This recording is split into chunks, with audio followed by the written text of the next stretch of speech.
you all day. We'll see you at the half. Cut-ins throughout the first half. But right now, out to Pam Ward in Boise. Enjoy. Welcome to the All-State Game of the Week on ESPNU.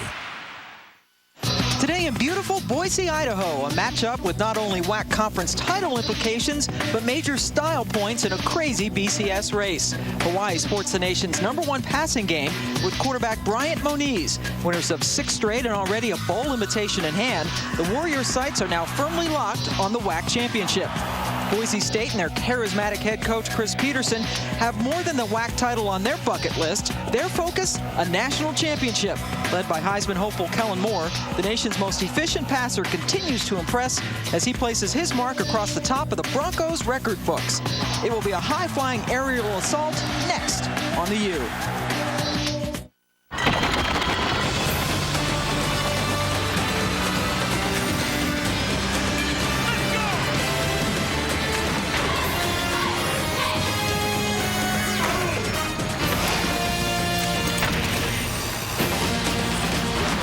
Welcome to the campus of Boise State University, and welcome to the All-State Game of the Week on ESPNU.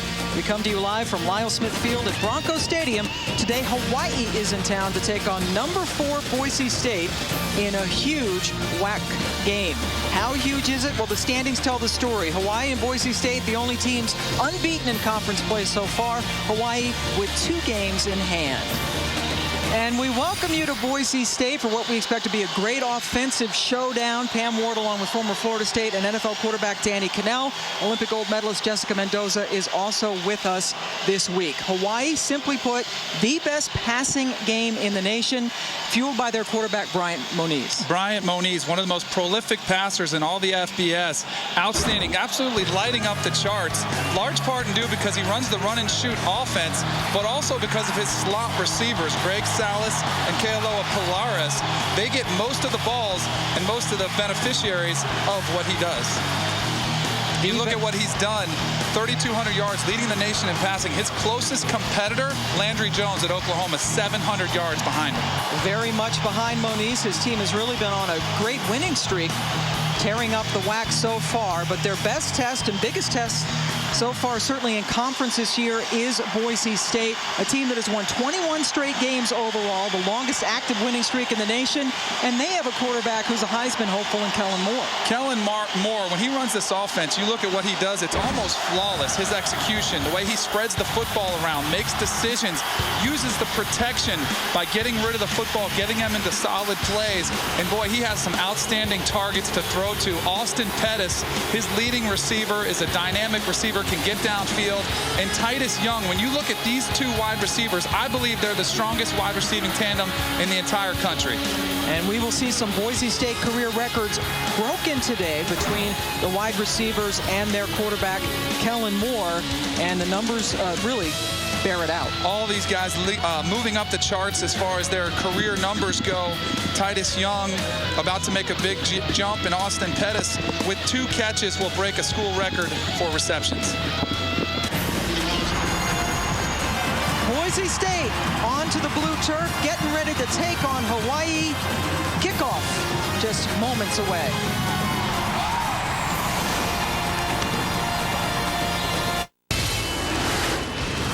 Rated M for mature.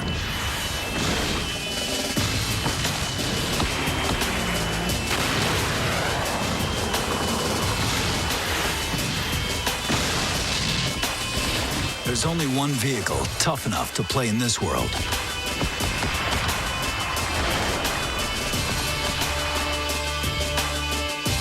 The new Jeep Wrangler Call of Duty Black Ops Edition. Taco Bell's new XXL Chalupa. Double the beef, loads of nacho cheese sauce, and tons of toppings, and a monster chalupa shell. It's so big, you better call in a closer. Don't worry, kid. I got it. Go get him, Mo. Nope. Think outside the bun.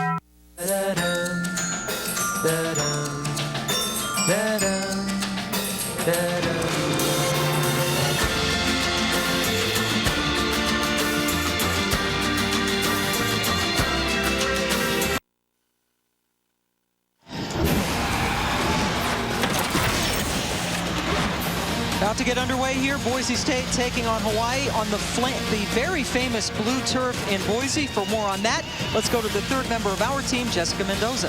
That's right, Pam. When you think of Boise State playing at home, it's hard not to think about the infamous blue turf they play on. Combine that with an almost all-blue uniform, it's easy to see why a lot of teams think of it as a disadvantage to help camouflage an already scheming Boise State offense. Hawaii coaches, they see it more as a myth, a mindset to overcome. But whether it's a myth or a mindset, the fact remains that Boise State has never lost a WAC home game since they joined the conference in 2001. So odds are for Hawaii to beat Boise State at home today, it'll be about as easy as spotting a blue uniform on blue turf. Thank you, Jessica. And it is kind of, they do blend in, that's for sure. And I know some coaches around the country have talked about that, but Danny Cannell, you're not a true believer in that, hey? I'm not. I'm more in Coach Peterson's camp that, it's in the other team's head, which is all that matters. Because people come in here, they're intimidated by it. Hawaii won the toss. They want the ball first. Trevor Harmon with the kickoff. Kyle Brotzman will be back for place kicks. Dustin Blunt gets the opening kickoff for Hawaii. Loses the football, but it goes momentarily out of bounds. Hawaii averts disaster on the opening kickoff by getting the ball.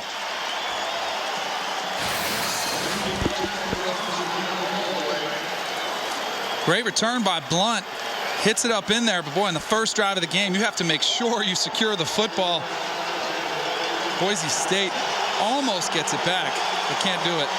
Justin Clapp, freshman wide receiver, saving the day so far for the Warriors. So here's our first look at Bryant Moniz from the island of Oahu. Walked onto the football team and was a 5th or 6th string safety before they switched him over to quarterback, and now he's the most prolific passer in the nation. With the run and shoot, here's the first of many throws. Moniz with time, first down, completed to the 32-yard line to Royce Pollard, picked up 12. A lot is at stake today. Hawaii, the last WAC team to beat Boise State. Last time was in 07 when Hawaii won the WAC, went on to the Sugar Bowl and lost to Georgia.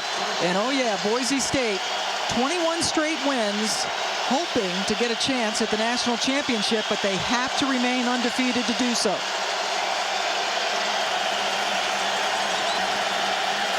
Alex Green standing behind the quarterback, Moniz. Sends it over into the flat, off the hands of Greg Salas, who is usually very sure-handed. Here are today's impact players brought to you by Russell Athletics, and we start with the running back, Alex Green. Alex Green doesn't get a lot of recognition because they don't run the ball much, but the last 4 games, over 100 yards, could be an impact player today. Greg Salas, the slot receiver, is their leading receiver and one of Bryant Moniz's favorite targets. And Winston Venable on the other side is the energy guy for Boise State's defense. Senior out of California, Salas's rare drop makes it 2nd and 10.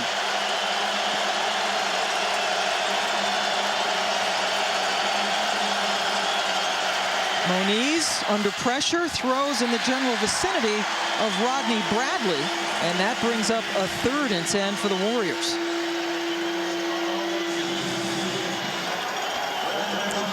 Hawaii's head coach, Greg McMackin, took over for June Jones when he went back to the mainland to be SMU's head coach. McMackin was a coordinator under Jones and a guy who deflects all of the praise for the team's recent success to his players and assistant coaches. Really enjoyed sitting down and talking with Coach McMackin.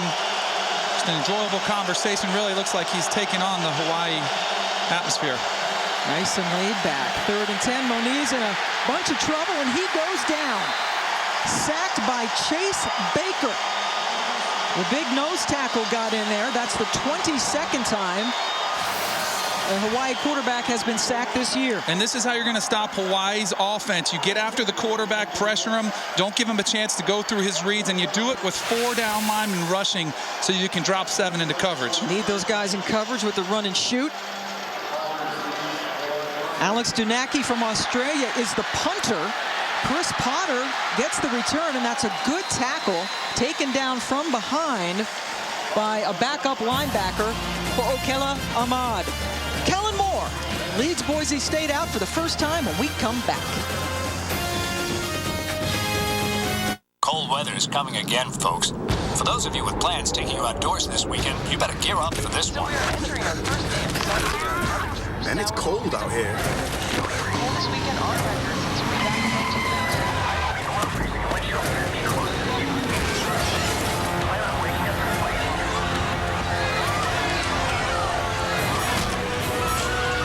Cold weather's coming, so stock up at Dick's Sporting Goods, your Under Armour Cold Gear headquarters, before it's too late.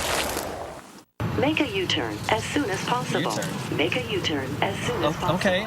Turn right in 500 feet. Where are you taking Turn me? right. But Turn I did make a... Turn Okay, right. supposed to... Turn right. Turn right. Phillips 66. Right. Listen to your car. It'll tell you it wants the hard-working gas from Phillips 66, specially formulated to clean fuel injectors, reduce emissions, and above all, help maximize mileage with every tank. Make your car very happy and help maximize mileage with Phillips 66, hard-working gas.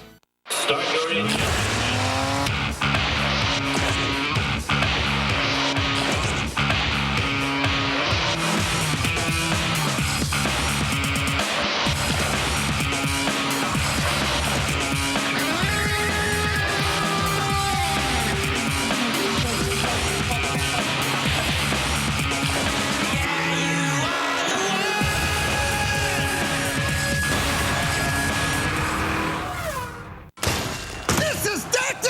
And this is Dr. Pepper Cherry. It's got a little kiss of cherry flavor. You want cherry? How about a little kiss?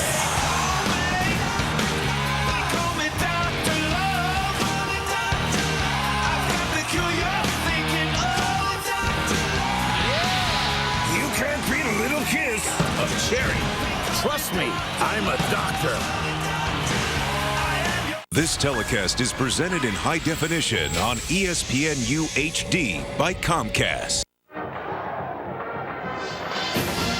Welcome back to Boise State. Another sold-out crowd on hand. Hawaii able to pick up a first down in its first possession, but ultimately had to punt it away. And now the first time that we see Boise State with the football, the highest scoring team in the WAC, second in the country, averaging just under 48 points per game. And the junior quarterback, Kellen Moore, leading the way. 18 touchdowns, 2 interceptions. Last year, just uncanny 39 touchdowns and only 3 picks. Moore comes out slinging, and that goes through the hands of Austin Pettit. Had he caught that, he would have tied Don Hutt's record for the most passes ever caught by a Boise State receiver.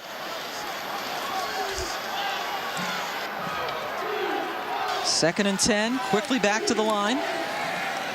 Lots of time for Moore, and he has a wide open target and a big first down to Tyler Shoemaker, the former walk-on, who is coming off a career-high day last week, picks up 21 yards. Tyler Shoemaker, the beneficiary of Austin Pettis and Titus Young on the outside, really leaves a lot of open space in the middle of the field. Their last game a week ago Tuesday when they beat Louisiana Tech 49-20. First flags of the game come in.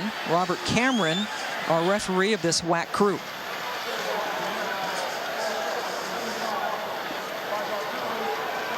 And offensive coordinator Brian Harrison told us that they were going to work a little more no huddle to try to offset Hawaii's aggressive defense. Already they're showing an increased tempo early in the game. There's Harson's boss, Chris Peterson, 5th year in charge. The head coach here since 2006, was the coordinator for 5 seasons before that, the National Coach of the Year last year. 1st and 15 for his Broncos. Moore, plenty of time. Coming out of the backfield to catch it is Doug Martin. Martin slips a tackle and gets down to the 36-yard line, picks up 11. Let's take a look at today's Impact Players, brought to you by Russell Athletics, and it's the receivers. 2 of the best right here. Austin Pettis going for a school record, and Titus Young also looking to move up the record books today. Danny thinks they're the best tandem in the nation. Wide open. Pettis making it look easy as he is out of bounds, picking up a first down. And really early on, you can see Hawaii's defense a little off balance. Kellen Moore with all day to throw. Finds Austin Pettis down the field, but right now looking pretty easy for Boise State. And with that catch, Pettis has tied Don Hutt with 189 career catches. In the red zone, there's the run. Martin doesn't get much at all. Martin coming off a career-high day himself against Louisiana Tech, when he ran for 150 yards. 107 of those 150 came in the second half. Boise State continues to go no huddle. And on second down, Moore finds Martin out of the backfield, breaks a tackle, taken down by Kamulo Umu. But Martin is close to a first down. He fumbled it, and Hawaii gets the football. So he was close to a first down, but lost it. Kellen Moore looking downfield, has a lot of time to throw, eludes the rush, dumps it off to Martin, trying to pick up some extra yards. That's the danger zone when you're trying to get those extra yards. That's when the ball comes out. You see the security just not there, but a great play by Kamulo Umu, knocking the ball out. And Hawaii, very opportunistic, gets the turnover early. Jeremy Bryant was able to jump on the football for Hawaii. Hawaii absolutely dominating the turnovers, 26 turnovers on the season. That was their 27th. Here's the run by Alex Green, who has given them an entirely different dynamic. You don't have to just worry now about the 4 receivers. You have to worry about Alex Green running the football. See Alex Green in the pistol formation, finding a nice hole to the right side. Nick Rolovich, offensive coordinator for Hawaii, said it's such an advantage for when the defense has to cover 5 guys instead of just the 4 wideouts. Just when they have that, they have to hold them honest just a little bit more when they have to think about the running back, and that's what Alex Green brings to this Hawaii offense. Green's carry netted 23 yards, so they have it first down on the 30. Here comes the blitz from Boise. Salas catches the pass, and he gets about 4 yards. Jaron Johnson making the stop, has been leading this team in tackles the last couple of years. And there is the baby offensive coordinator. We all remember when Nick Rolovich was the quarterback at Hawaii. He's only 31 years old. He was an outstanding quarterback in his own right here, running this run and shoot offense. Really has a great grasp of it. Only 31 years old, one of the youngest offensive coordinators in the entire country. He said it's hard to be wrong calling plays in this offense. Loves doing it. First year in which he is the offensive coordinator calling the plays. Here's a 2nd and 6. Moniz hits his target, who was immediately hit after a 4-yard gain. George Iloka hitting Dustin Blunt. And that brings up a 3rd and 2 for Hawaii. There's Hawaii's defensive coordinator, Dave Aranda. He's only 33 years old. You mentioned the babies. Man, they got both on both sides of the ball. Meanwhile, Mouse Davis, who created the run and shoot as a wide receiver coach at Hawaii, he's 78. So he is 14 years older than their combined ages. Here's a 3rd and 2. Boise shows blitz. Here they come. Moniz gets rid of it in time and picks up the first down. Up at the 46-yard line, Rodney Bradley, who has been sort of their vertical stretch guy, picks up 8. Boise State blitzing early, but a good job protection. You see Alex Green is a great runner, but he does a great job in pass protection, very unselfish. The problem is when you run against the run and shoot and you do blitz, you're going to have man-to-man matchups on a lot of wide receivers out in open space. Very risky. Pete Kwiatkowski, the defensive coordinator for Boise, said that he would have to be very selective with the blitzes because of that reason. First down for the Warriors on their own 46. Moniz under pressure over the head of Rodney Bradley, his intended receiver. And so much of this offense is geared toward wide receivers reading their routes. And a lot of times you'll see throws like that where it looks like there was just a miscommunication because they weren't on the same page. Because of that, there has to be a great feel between the quarterback and the receivers. And every once in a while, they won't be on the same page, so it looks like a busted route, but it was just somebody misreading. Over 3,000 yards this season, 32-47 coming into this game for Moniz. 2nd and 10.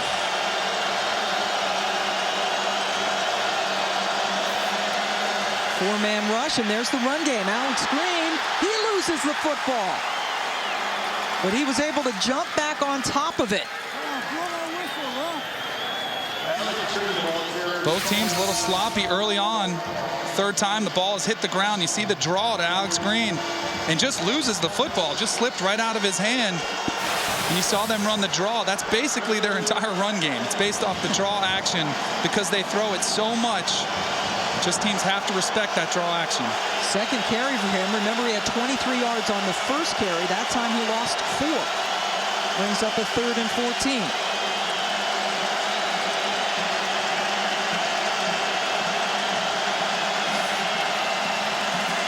Moniz goes down for the 2nd time today.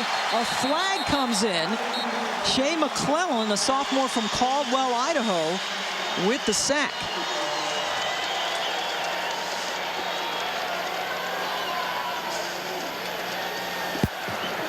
Holding, number 66 offense.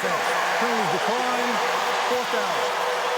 Adrian Thomas from Australia, the right guard, called for the hold. Here's Boise State bringing pressure off the edge. Watch them bring 2 guys off the edge to pressure Moniz. Alex Green tries to pick him up, but they're just simply outmatched there. They actually had the numbers game where they wanted it, but the man-to-man matchups, when you don't have help on that right tackle, Shea McClellan's pretty tough to pick up in that situation. They're very excited about McClellan.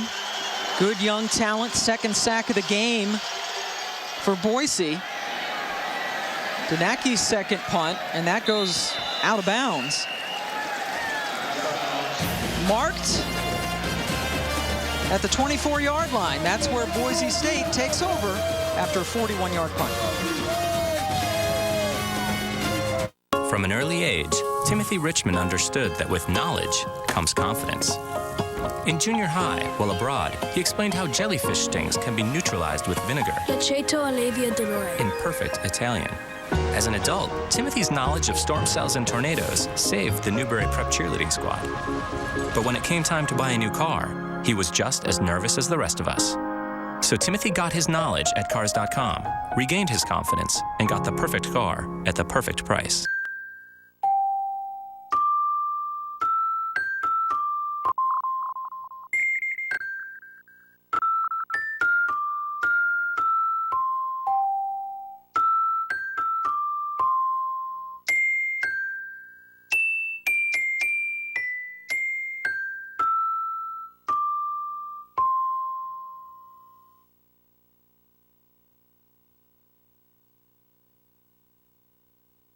What does Pro Bowler Josh Cribbs and a fathead have in common? Ain't nothing common about me. They're both big, bold, and can light up a room. Just like Josh, a fathead can change the look of everything in one big move, transforming any ordinary room into the ultimate fan cave. You ain't know? I'm a fathead. And with over 1,000 fatheads, we've got you covered no matter what your favorite sport or team is. Go to fathead.com to order yours today. Come and get me. Fathead.com.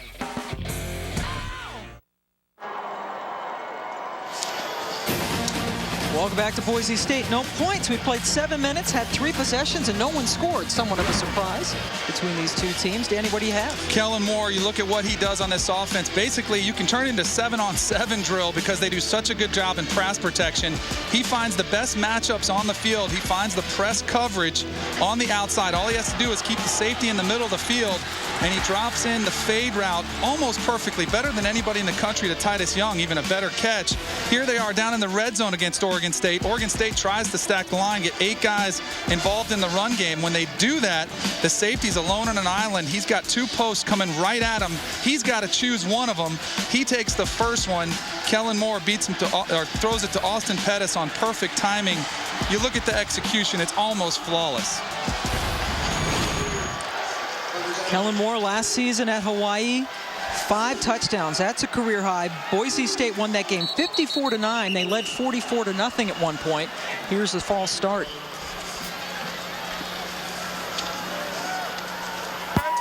Hold the ball 3 snaps. Ball start. Number 59, offense. 5-yard penalty, first down. Pam, when you look at the start of this game, this is not the start that Coach Peterson wanted, especially coming off their sloppiest performance of the year in their last game against Louisiana Tech. Already they've put it on the ground. They've had a couple penalties. Not the execution they're used to here in Boise. Second false start of the game already for the Broncos. Moore gets Martin out of the backfield. Not a good downfield block. Geraldo Hewat, one of the receivers, to pick up 8 yards. Martin was a guy. Go ahead, Danny. Here's a designed swing pass. Get the ball in Doug Martin's hands early. Watch Paredes come over and absolutely lay the wood to the wide receiver there. That'll make him think about blocking. Martin gets nothing on that carry. Kaniela Tuipulotu making the stop. A junior out of Lahaina on the island of Maui. And Boise's game plan was come out to the no huddle, and it looks like they're almost going faster than what they're used to. They don't look as comfortable in their offense. 3rd and 6, Moore. That's perfectly thrown to Tyler Shoemaker. Shoemaker, the former walk-on, really making a statement. That's a 23-yard gain. They didn't look too affected there, though, Pam. You see Shoemaker coming off the big week. The coaches said they noticed a boost in confidence, catching more balls in practice. But I really feel like he's been the benefactor of the guys on the outside. That middle of the field is wide open.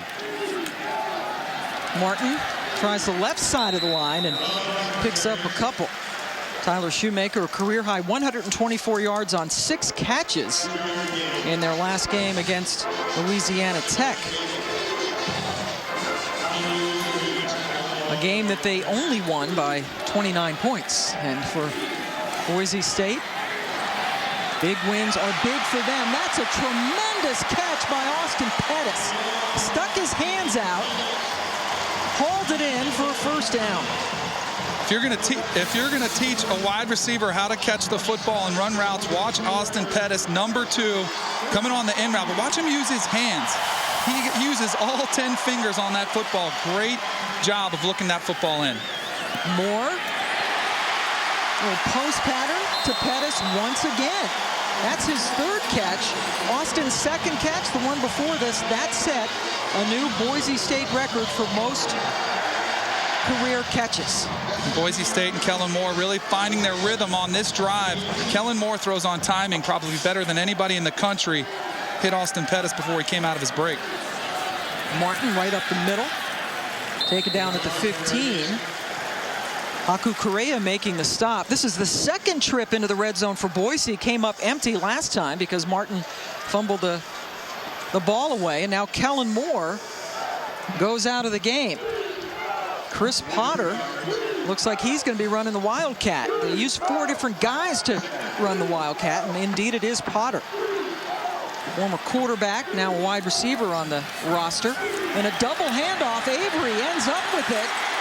He gets a good block and goes into the end zone. Dan Paul, the fullback, number 47, sprung him on the outside for the score.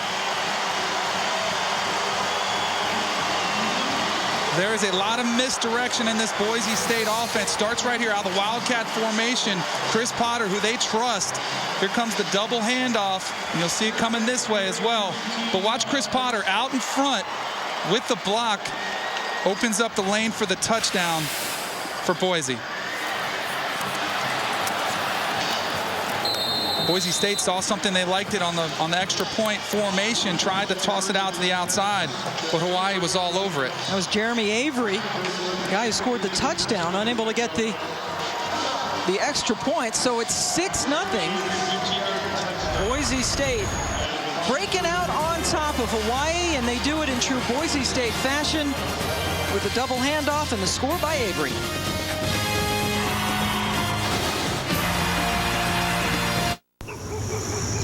Here's the truth. At Allstate, safe drivers can save 45% or more on car insurance. Protect your home with Allstate, too, and you can save an extra 10%. Dollar for dollar, nobody protects you like Allstate.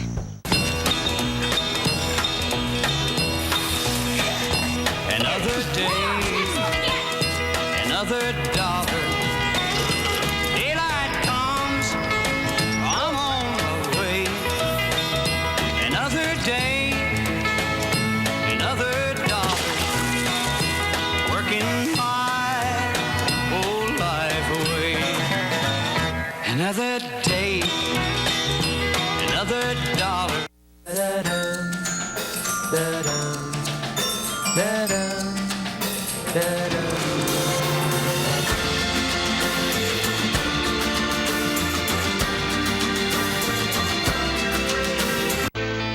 Here's to everyone on the mountain, to the people who came together to create the next great flavor of Mountain Dew, to the ones with the passion to spread the word.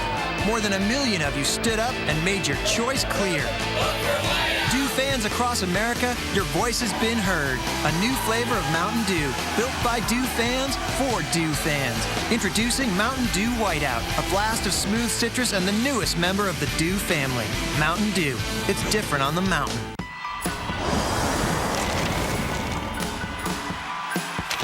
His shoulder hit the crown of my helmet, and I just felt, a little pain go down my back. I didn't know I was gonna come back. It came down to the last second. I felt that this year was gonna be special. I worked so hard to be a part of, and that was my motivation, just to come back out here and play.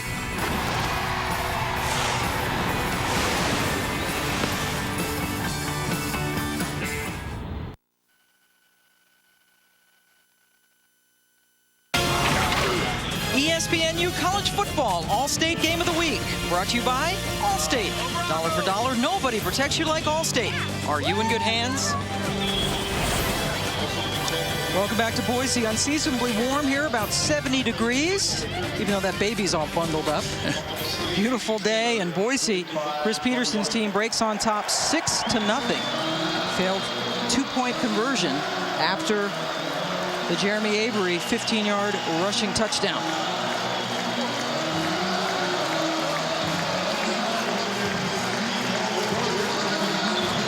Every game this year, Boise State has scored first, but this was only the second time they have not scored on their first possession. That's how good this offense has been. Trevor Harmon kicks it off. Blunt waits inside his 5.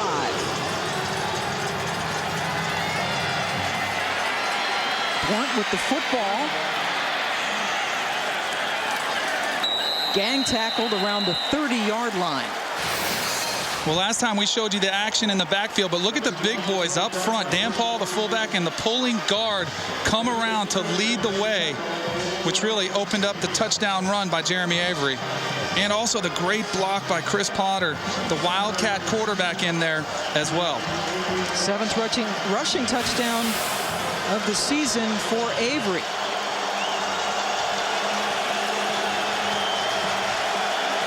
Bryant, Moniz, and Hawaii, the best passing team in the country, taking on a Boise State defense that is 3rd best in stopping it. Moniz, little shovel pass. Good escapability by Alex Green. Picked up a couple of tough, hard-earned yards. Let's get an update from Dari Nova. Dari. Pam, no doubt Boise fans closely watching TCU-Utah, and it did not take TCU long. Andy Dalton and Josh Boyce, Horned Frogs leading in Salt Lake 7-zip. We will keep you posted all day long. Thank you, Dari. That game, as you mentioned, is absolutely huge to the folks here. 2nd and 8 for Hawaii. Boise rushing 4th. Moniz overthrows his intended target. Rodney Bradley was well covered in the middle of the field. ESPNU's coverage of college football continues tonight at 7 Eastern. Louisiana Lafayette takes on Ole Miss. And then at 10:30 Eastern, Bethune-Cookman and Hampton. College football primetime presented by 5-Hour Energy tonight on ESPNU. Here we have a 6-0 lead for Boise State, number 4 in the nation. Jeremy Avery with what is being called a 14-yard touchdown run officially now. And here's a 3rd and 8 for Hawaii. The 2 unbeaten teams in WAC play.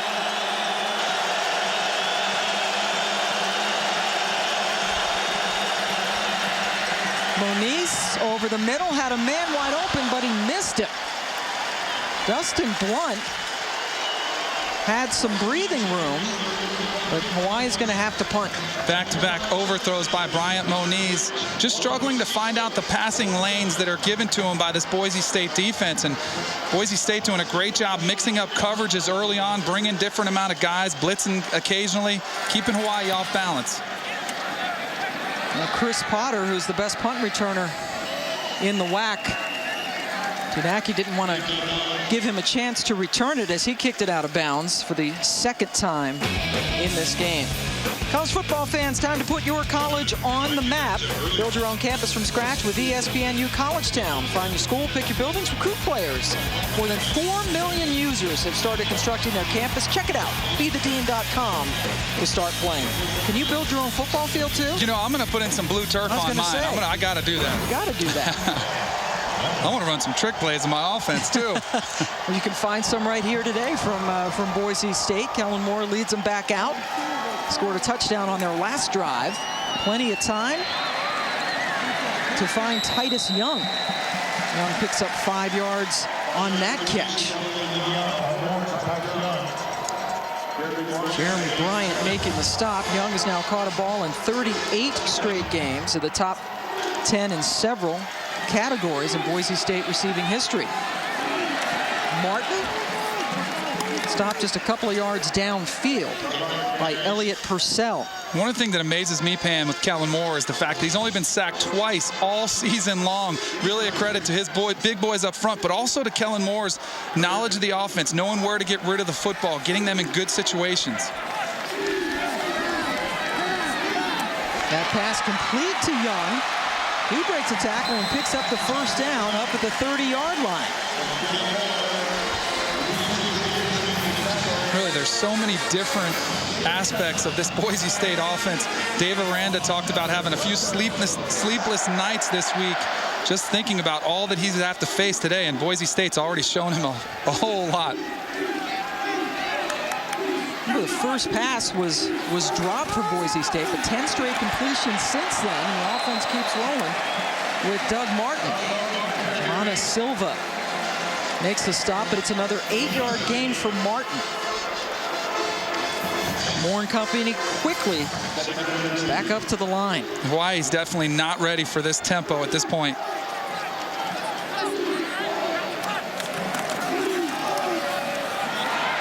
Martin gets around the corner and gets the first down. Hawaii had a couple of shots at him, but he picked up 3 to move the chains.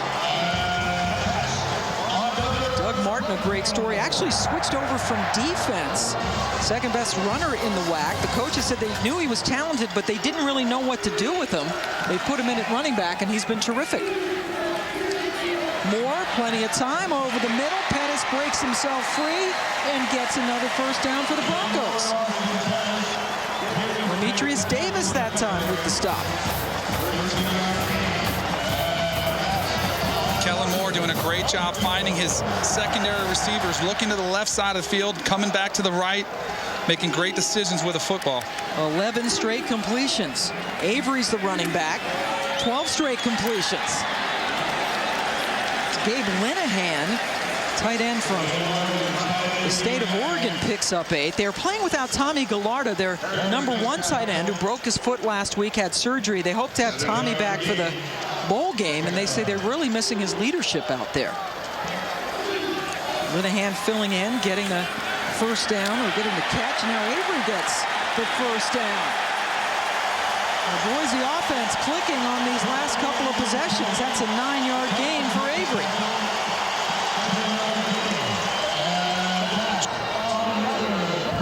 Avery heading out. Doug Martin coming in. There's an injury. That's Will Lawrence, the right guard, who is hurt on the field.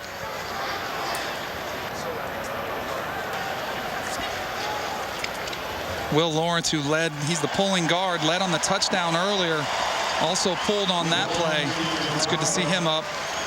Pam, I tell you, people talk about Oregon's offense and the tempo they run. Boise State would give them a run for their money this afternoon because they are hauling. I was just thinking about how much fun that matchup would be. Of course, they played last year, and Oregon's offense didn't do anything. That was the first game of the season, the regular season. But, oh, my goodness, what a matchup that would be this year. They've already gone 55 yards in just over 2.5 minutes, and now a timeout. Boise calls the timeout. They have almost accumulated 200 yards of offense already. And here we are with 1:30 left to go in the first quarter. The thing about it, too, is they're just methodically moving the ball downfield, taking 3 and 4 yards a clip in the run game, using a controlled passing game, but taking their shots down the field with Tyler Shoemaker. Really impressed with this offense. Boise State, the only team in the nation in the top 5 in both total offense and total defense. The offense gets a lot of publicity, as well they should, but the defense has been terrific this year as well, giving up only about 13.5 points per game, and the offense just dominating in the WAC and right up there in the national stats. Let's go down to Jessica Mendoza on the field. Jess. When Boise State came out of the tunnel, you may have noticed that Shane McClellan was carrying the sledgehammer. The reason why? Coach Jeff Choate decided that blue work ethic mentality is something that Boise State represents. Why a sledgehammer? Because in football, you're either the hammer and the nail. In this case, they want him to be the hammer. Doug Martin gets the carry. That is a big hammer. McClellan, a big guy.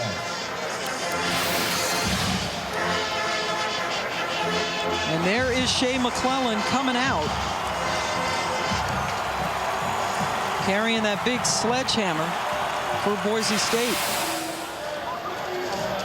Team hammering away at this Hawaii defense. Another completion, this time to the running back, Martin. Picks up 3, and there's a good look at that hammer. Could you handle that, Danny? I don't know, not as well as Jessica did. Jess Mendoza, gold medalist for the United States softball team, the best hitter in the world, Danny. I know you were pretty good at Florida State, but my money's on Mendoza. I think so. I think you're right.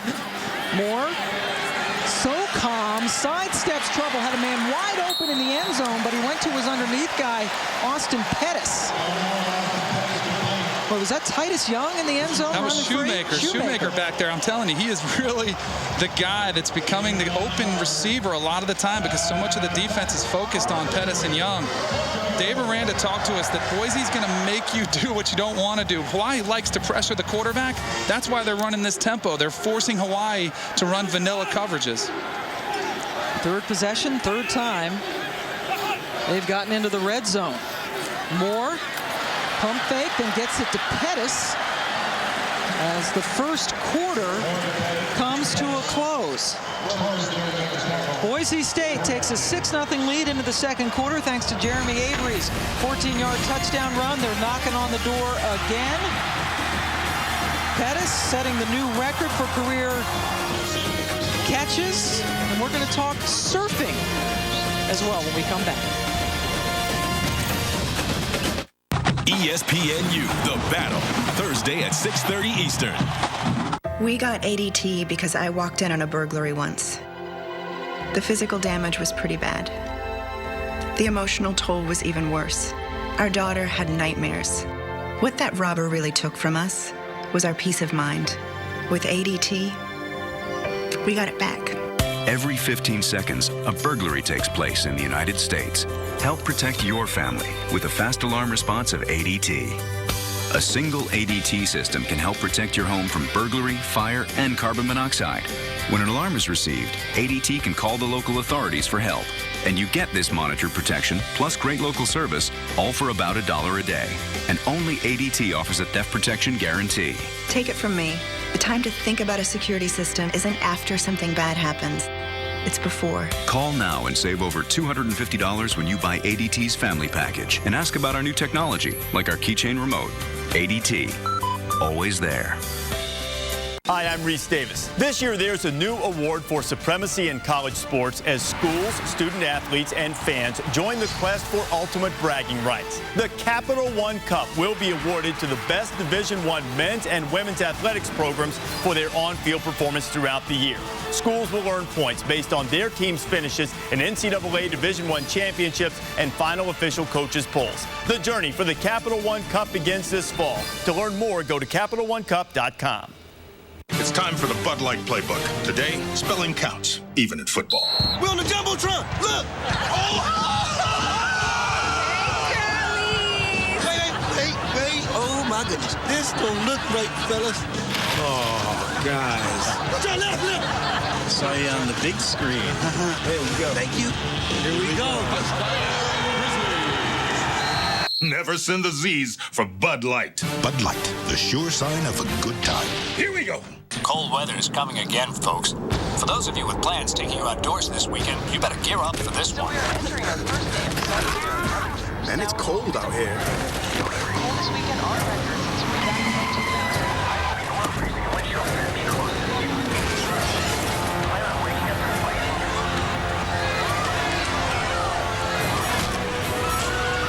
Cold weather's coming, so stock up at Dick's Sporting Goods, your Under Armour Cold Gear headquarters, before it's too late. Welcome back to the All-State Game of the Week. Second quarter about to get underway. Hawaii down 6-0. Let's talk a little surfing with Jessica Mendoza. Well, when you think about Hawaii, it's pretty easy to think about surfing. That's why quarterback Bryant Moniz of Hawaii, you can find him surfing during the off-season. But surfing in Idaho? It's a new concept here. I talked with Robert Geyer, owner of a shop called Even Surf, and they invented bungee surfing. They take a board, they put it into the water, go downstream, and then when they come up, they go 30 miles per hour up the river. Guys, people book surfing lessons, trips to Boise to surf. This is unbelievable. Hawaii is not the only team in the WAC that knows how to surf. A lot of rivers to do that bungee surfing. At the top of that, though, you saw Bryant Moniz. What's that, paddleboard surfing? Yep, stand-up paddleboarding. I'll hang with Bryant Moniz. That bungee surfing looked a little crazy. First play of the second quarter. Doug Martin with the handoff doesn't do much at all. Kellen Moore's done a lot. How about this? 15 of 16. He's hit his last 15 passes. Remember, the one he didn't complete was a drop on the first pass of the game. His efficiency is unlike anything I've ever seen at the quarterback position. Not only that, but the touchdown to interception ratio over the past 2 years is just phenomenal. He leads the Bowl subdivision in pass efficiency, and obviously that's skyrocketing by hitting 15 of 16 so far this afternoon. Moore into the end zone, touchdown. His 16th straight completion. It's Tyler Shoemaker emerging as another star receiver. Tyler Shoemaker, a former walk-on, really coming to his own in this offense. Finding that middle of the field has been wide open today. It was open last week against Louisiana Tech. And Kellen Moore is just able to drop it in over linebackers' heads with such precision. He was perfect on that drive. Kyle Brotzman in to add the extra point, battling a leg injury. So he is only going to do the place kicking today. Did not play at all last week against Louisiana Tech. Usually their punter and their place kicker. How about Tyler Shoemaker? Walked on out of Meridian, Idaho. Has himself a touchdown catch. It's 13-0 Broncos. Make a U-turn as soon as possible.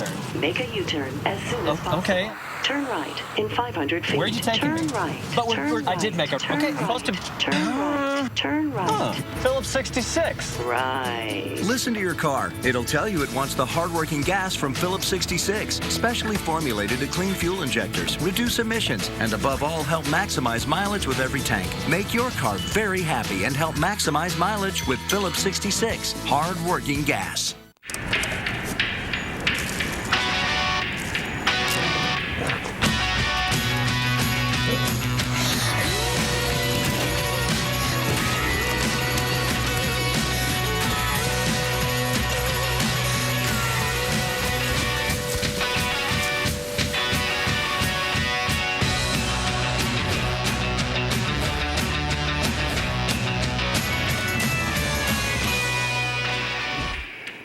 Are things different now that I'm not crushing quarterbacks every Sunday? Yeah, a little bit. but I still have a taste for greatness. So I love Dr. Pepper. The taste of these 23 flavors can never be equaled. Like me. Pizza for McNabb. I got it. Donovan. Mike? What, man? Come on, Mike, man. Still got it. There's nothing like a pepper. Trust me, I've sent people to the doctor.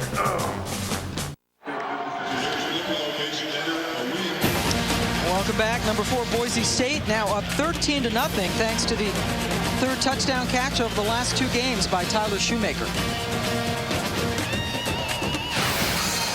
Tyler Shoemaker lined up in the slot. Watch him work to the back of the end zone. But I want you to look. Notice how Kellen Moore drops it in to the only place in the field where there's space to drop this. Look at this. 4 Hawaii defenders. He drops it in above all of them in the safest place in the back of the end zone, which is a quarterback's best friend. You either miss that long or you throw a touchdown pass. Boy, and Dave Aranda's got to be scratching his head. It was well covered, as you mentioned, but it was a perfect pass. Moore now 16 for 17, 183 yards, and that touchdown pass. Shoemaker 3 catches for 56 yards and a touchdown. And that touchdown pass now puts Moore #1 all by himself for most touchdown passes in the history of Boise State. Harmon in for the kickoff.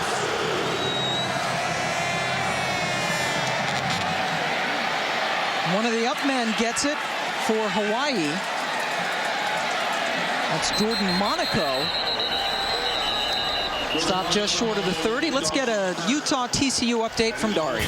Well, Pam, so far it's really been all TCU. Andy Dalton found Josh Boyce for a 1 touchdown. And then look at this.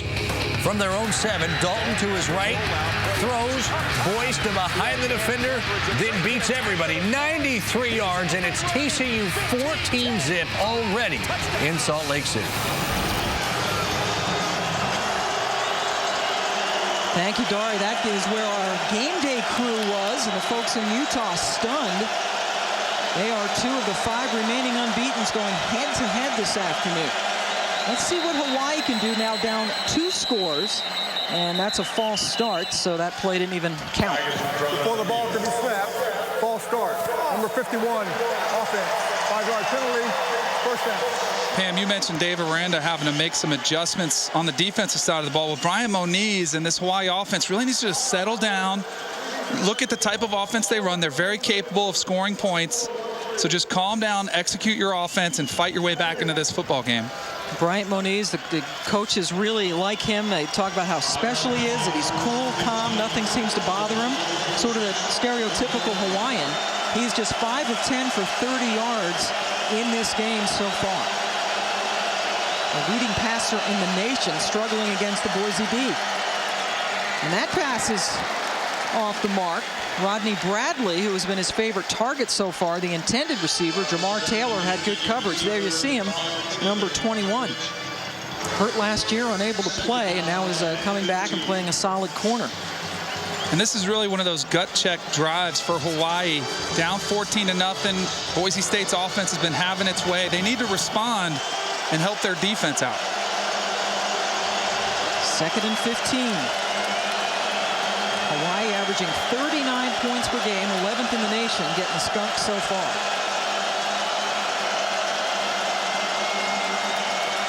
Moniz does complete that for the first down. Royce Pollard, excuse me, short of the first down, because that was a long way they had to go. Just running a little curl flat combination.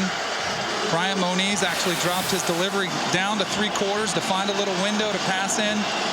But each pass that he completes at this point is a confidence builder, because early on it's looked like his confidence is shaken. So he's fighting with every play to get back into it. But Nick Rolovich said he's a confident player and he shouldn't be affected by this crowd. Picked up 9 yards on that play, but they're still 6 yards short of the first. Just 1 of 4 converting 3rd down so far. Showing blitz, here they come. Good protection, Moniz almost intercepted. Salas was the intended receiver, but George Iloka made a great break on the ball to knock it down. Back-to-back 3 and outs for this usually potent Hawaii offense. Moniz dropping back to pass, but number 8, George Iloka, does a great job pursuing the football, getting that hand out, batting the pass down. Dunnicky has to do a lot of punting today. Dunacky's punt fielded by Potter. Terrific punt returner, but that's good coverage as a flag comes in at the back of the play and some jawing down there between players on the field. 46-yard punt by Dunacky. Hawaii has 4 possessions and only 3 first downs in this game. After the play, personal foul on the 98 of the receiving team. Half the distance to the goal. First down, timeout. Ryan Winters-Swike, a starting defensive end on that special team, getting called for the penalty. Boise State up 13-0 with the ball again. Style points don't show up in the box score. Talking a good game has never won a championship. And we're sorry to break it to you. It's not the shoes. It's the work, the pride, the blood, and the tears. Because Russell's wicking sweat out of the equation. Russell Dry Power Moisture wicking tees and fleece. The next evolution in over 100 years of raw performance. Rated M for mature.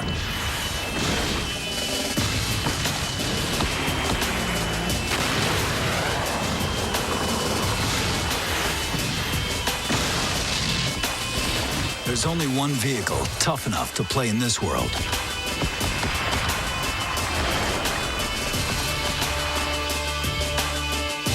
The new Jeep Wrangler Call of Duty Black Ops Edition.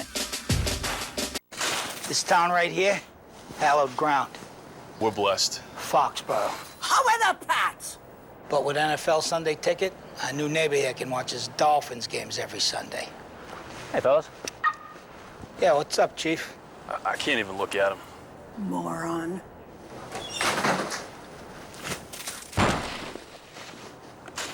Whoops. Watch your favorite team wherever you live. Upgrade to NFL Sunday Ticket today. You value your friends. So does DirecTV. Meg's worth 100. So are Mike, Carol, Bob, Jim, and Kay. For every friend you refer to DirecTV, you get $100 and they get $100 on top of our best national offer. Just give your account number to your friends and have them call 1-877-4-100 each. They must have your account number when they order. Refer up to 10 people and get $1,000 a year. Then celebrate and watch the Benjamins stack up.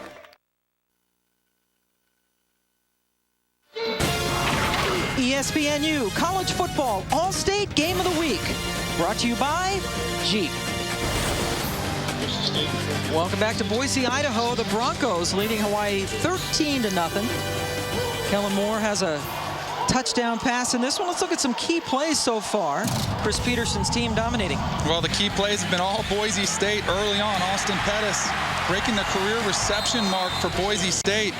And then on the double handoff, Jeremy Avery takes it in for the touchdown. And quickly they run a play, and it's a big one. Tyler Shoemaker, who has caught a touchdown pass today.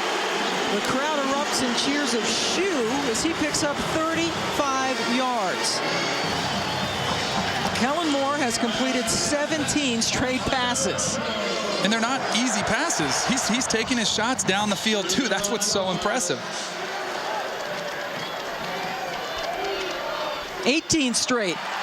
Titus Young this time, his turn to get the ball into Hawaii territory. He picks up 7. Pam, we started the Open saying this was the best wide receiver tandem. I'm going to go out on a limb here and say they might have the best wide receiving trio when you add in Shoemaker. Tyler Shoemaker really coming on in the last couple of games. A career-high 124 yards in their last game against Louisiana Tech. And he already has a touchdown catch in this one. Avery taken down a couple of yards short of the first down. Only picked up about 1. And Hawaii's defense desperately needs a spark. See the stop there on the handoff, but on their heels so far in this football game. 3rd and 2. Boise's 4 for 4 on third downs so far.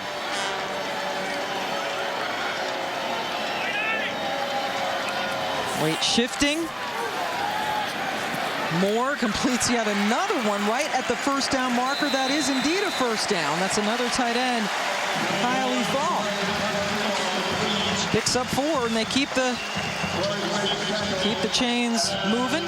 Kellen Moore continues towards 10,000 career passing yards. He's now gone from 4th to 2nd in this game alone.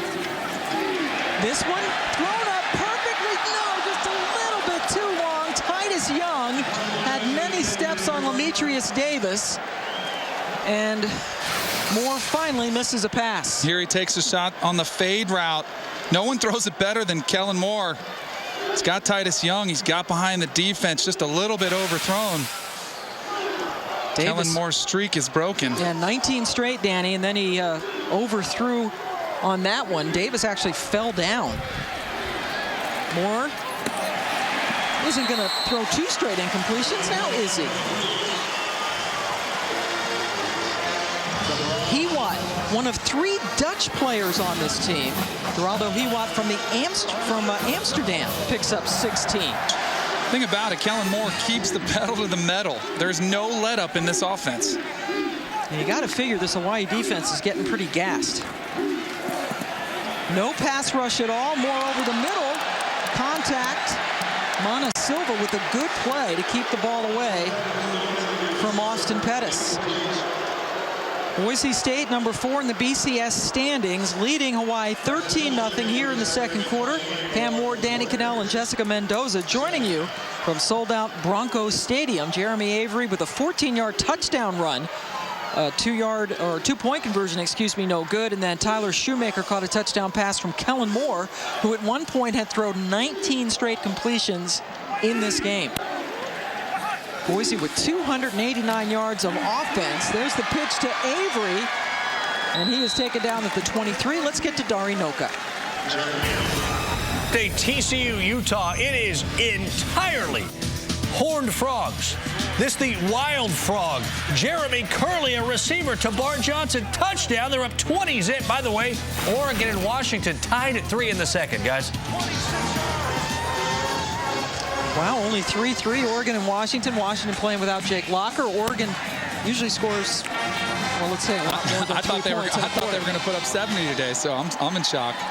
Doug Martin back in at the running back position on a 3rd and 6 for Boise. Empty backfield. Here comes the blitz. Moore gets rid of it, and it's caught by Linehan, the tight end. 1st and goal, Broncos. Is Moore just about the coolest quarterback going? He really is. I mean, Hawaii that time tried to blitz a couple middle linebackers through the middle, and Moore is not even fazed by it. But I tell you what, it helps when you have that much confidence in your offensive line that they're going to protect you. Remember, there's only been 3 quarterback sacks of Boise all year. Moore taken down twice himself. That was a 19-yard gain. Here's Avery going in for a 2nd touchdown. No, they mark him just out of bounds inside the 1. Going for that flag, but apparently didn't make it. Great block by the fullback, number 47, coming across in motion. Takes care of the defender. Avery tries to stretch for the end zone. Surprised he didn't dive and hit the pylon. Would have been an easy touchdown. Aaron Brown did a good job just to get enough of him. He hit the outside of the pylon. Second best team scoring in the red zone. 2 for 3 today. The only other time they didn't score, they fumbled it away.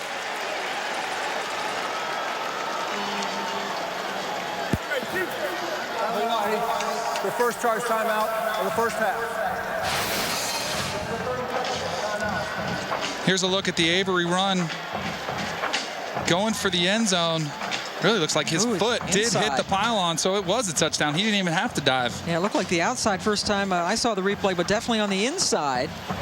Hawaii has taken the timeout here, and that should have been a touchdown.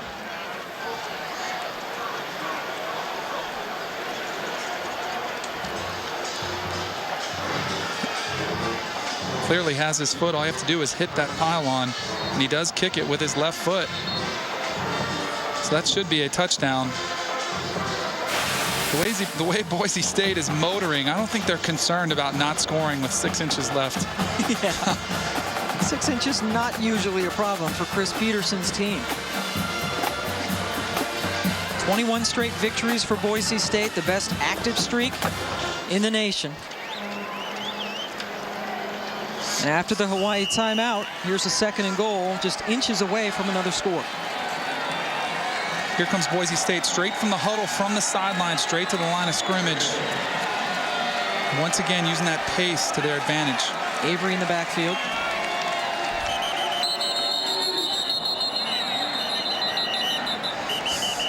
And now they are looking. We're going to further review. They're going to go back and look at that last play. You have to wonder what took them so long. Yeah, I mean, I guess they got a chance to look at it. This is an instance where Hawaii got hurt. Now they're going to burn a timeout. Yeah, if they would have just let them run a play, they wouldn't have got to look at the replay.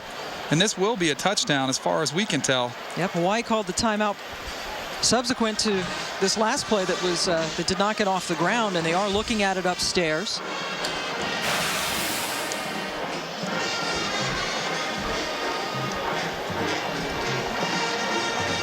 Ken Lascito, the replay official, the communicator Paul Schaffeld, both of them stopped by the booth beforehand, and they are talking down to Robert Cameron, the referee, and what we expect to be the 2nd touchdown of the day for Avery. Here's Jeremy Avery. He's 2nd on the depth chart this year. Shifted around a little bit on the offense, played some wide receiver, moved him back. Offensive coordinator Brian Harsin said he's been awesome as far as his attitude, handling the demotion. Said he understood that he would still get his touches. They would utilize him in other ways. And that's really a thing that you see with this Boise State team. Everybody's very unselfish. I don't think they're worried at all about the stats. When you consider all the numbers that are going down, the record books, how many players are moving up the charts, none of them really care. After further review, the runner broke the plane of the goal line with the ball before he stepped out of bounds. Touchdown. Officials nailed it. Good job by the replay officials, and Jeremy Avery with his 2nd touchdown run of the game, 8 on the season. As Danny mentioned, he was 2nd team all-WAC last year, over 1,100 yards, and now in the backup role to Martin, but still getting a lot of touches and making the most of them. And they spread the ball around to so many different guys. Everybody gets their opportunities. 3.5 minutes to go, 90 yards. Brotzman for the extra point. Oh, and they're going to just take it in for 2. That's Pettis, who was back to hold. They missed the 2-point conversion earlier, failed on it, I should say, and that time Pettis was able to run it in. Just running an option. Austin Pettis handling the ball with the option to pitch it to the kicker. I think he made a good decision on keeping it on his own. 21-0, Boise State on top of Hawaii. Let's go to Dari. Well, how about that one-loss team Boise State fans are so concerned about in their rearview mirror? That's Alabama trailing 3-0 to LSU until Greg McElroy finds Trent Richardson from a yard out. He fights his way in. Alabama leading in the 2nd over LSU 7-3. How about Northwestern and Penn State? Joe Paterno gunning for his 400th career win. But Dan Persa, 2 rushing touchdowns, 84 yards on the ground, hoping that doesn't happen. 14's hit Northwestern.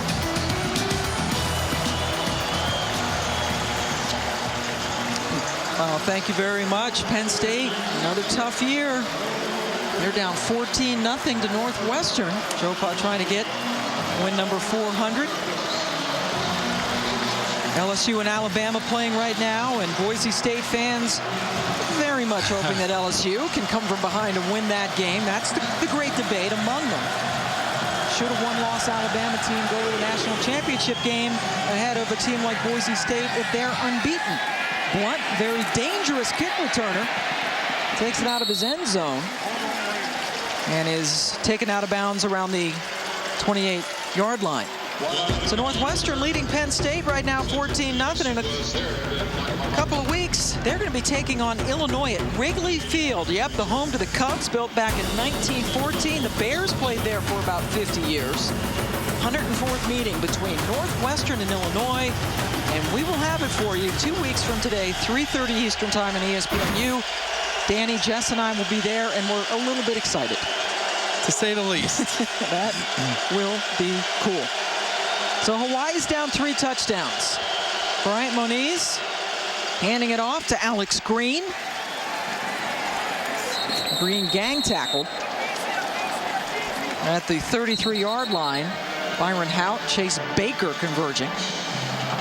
Hawaii just 3 first downs with 2 3-and-outs in its first 4 possessions. Not what you would expect from an offense as prolific as this one. It's been a struggle here early for Hawaii, but the thing about their offense, they can score quick, so they could fight their way back in this game. And I'm sure defensive coordinator Pete Kwiatkowski is very aware of that. He will not let up the pressure on this Hawaii offense. 7th in the nation in total yards. 1st in passing yards. Moniz to the air. Completes it over the middle for the first down to Rodney Bradley. For more on the Hawaii, what's going on with Hawaii, let's go down to Jess Mendoza. Well, Danny, you mentioned earlier about Hawaii needing that spark to be able to come from behind. And really, for Hawaii right now, that spark is not coming. I'm right behind their bench. I mean, they're so quiet. They're not communicating. They keep kind of hanging their heads, and they need that spark to be able to do it, and it's not going on the sideline right now. Thanks, Jess. Yeah, they really need somebody. I would expect it to come from Moniz. The quarterback has got to be the de facto leader for this team, and hopefully with that completion he can find some mojo. That one is caught, bobbled by Bradley, and then he was able to bring it in right at midfield. And Bradley with a little circus catch there, didn't catch it on the first try. Moniz found him on the curl route.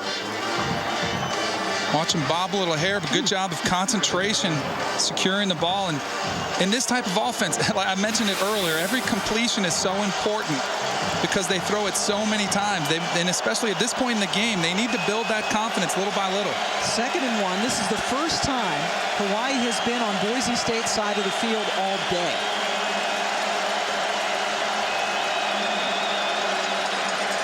Moniz flares it out to Dustin Blunt, and Blunt picks up the first down. Slipped away from a would-be tackler to pick up 5.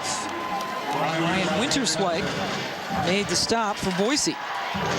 Very interesting that Hawaii has not found Greg Salas and Kealoha Polaris early. It's been most of the outside receivers, and in a run and shoot, typically the inside slot guys are the guys who get most of the catches, but Boise State's defense doing a good job of taking away the inside throws, forcing Hawaii to the perimeter. Salas with 1 catch. Polaris has 0 catches today. They're 2 top threats. First down, Moniz runs out of trouble and wisely runs out of bounds at the 40-yard line. So Polaris and Salas, the 2-star receivers, both of them seniors. Salas 2nd in the nation in both receptions and receiving yards per game. Has the 1 catch. Polaris 0 so far. And we talked about the tandem of receivers for Boise State and Pettis and Young. These 2 guys statistically can compare to anybody in the country.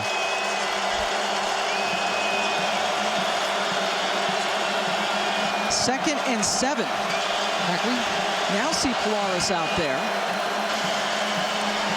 Played much at all today. Not been out there. And there's a tackle on Green by Shea McClellan.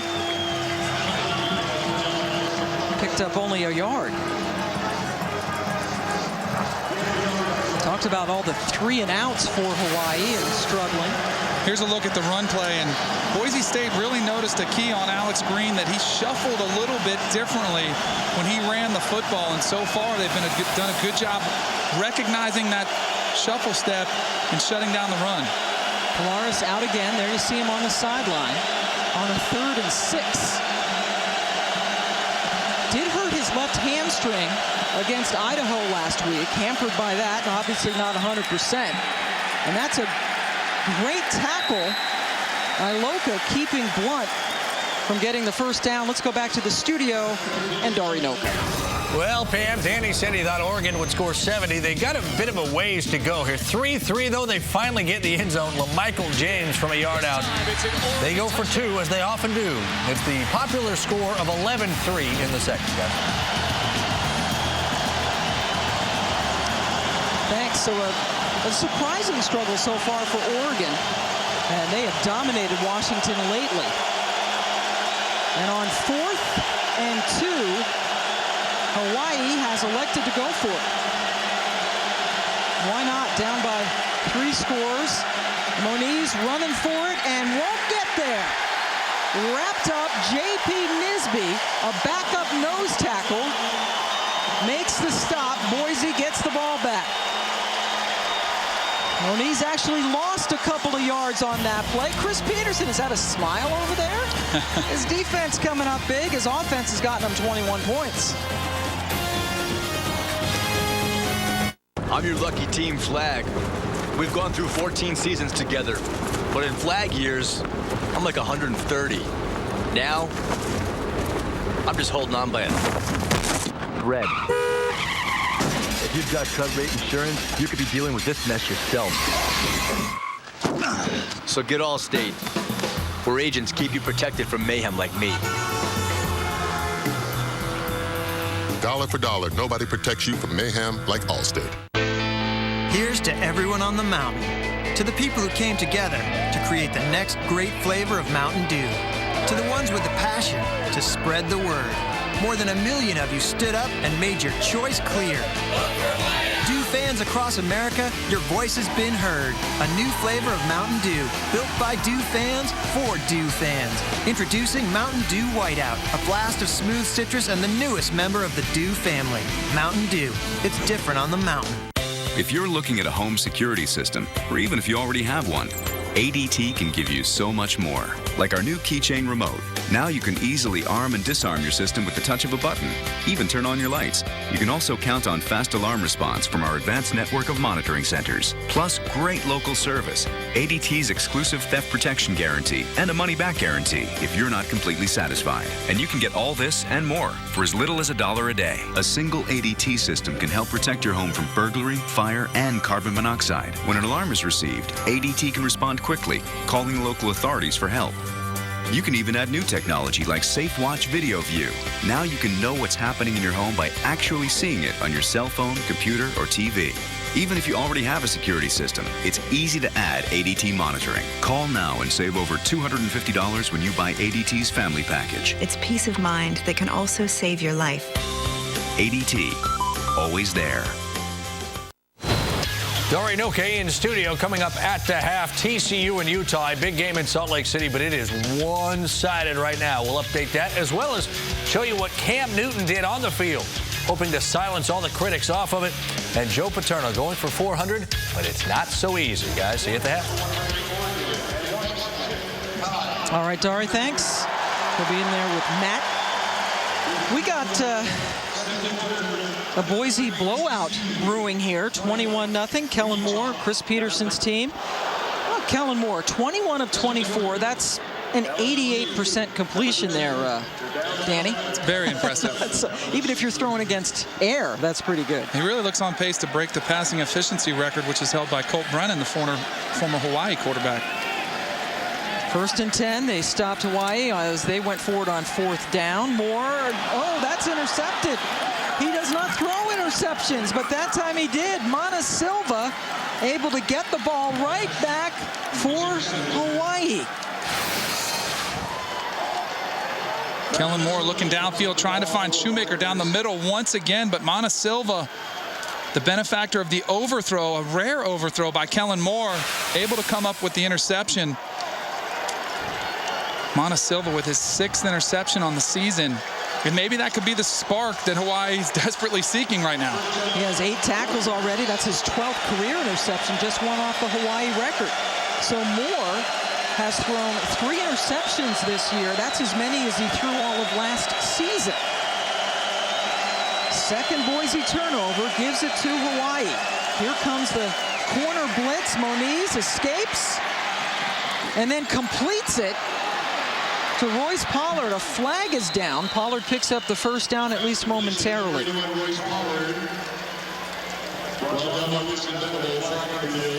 Moniz going over. That's Nick Rolovich, the offensive coordinator that Moniz is having a chat with.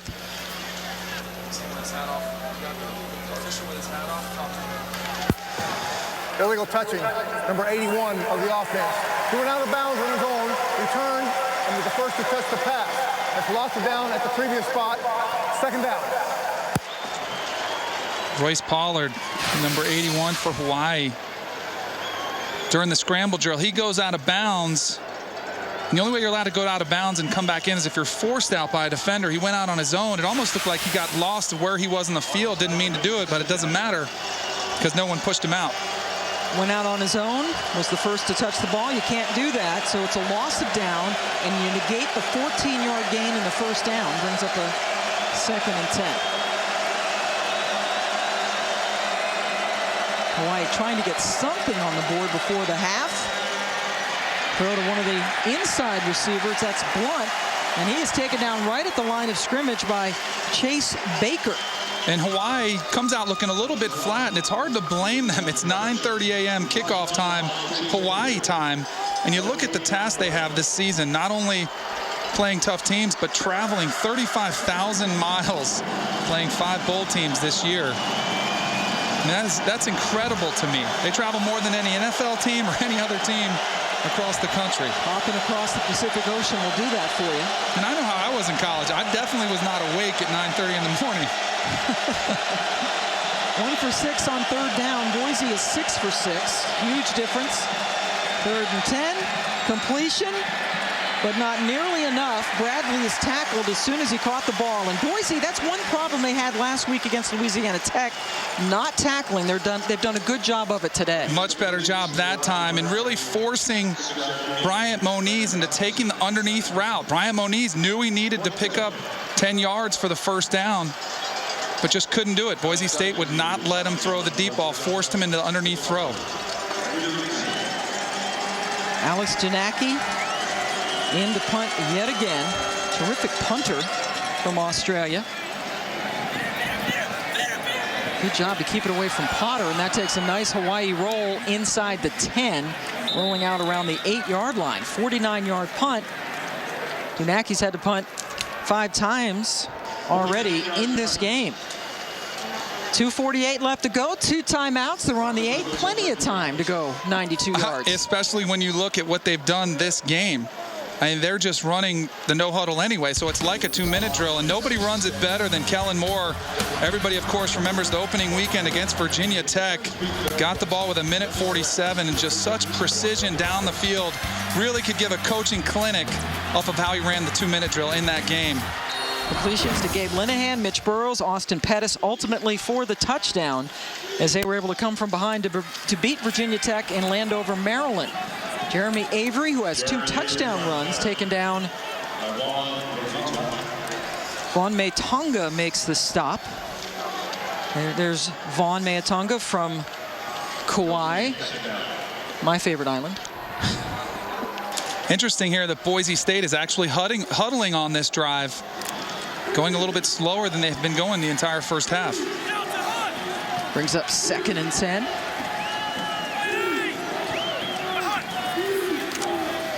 Moore looks one way, throws against the grain to Avery out of the backfield. Good blocking in front, and Avery breaks free.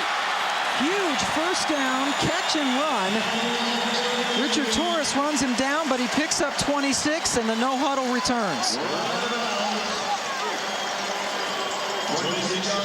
Back to the frenetic pace they've had so much success with so far in this game, and really Jeremy Avery almost broke it for a long touchdown. Doug Martin back in the backfield. Fake to him. Moore wide open. No good. That was Young. It was open momentarily. The ball floated a little bit. Clock stops with 1:52 left to go in the half.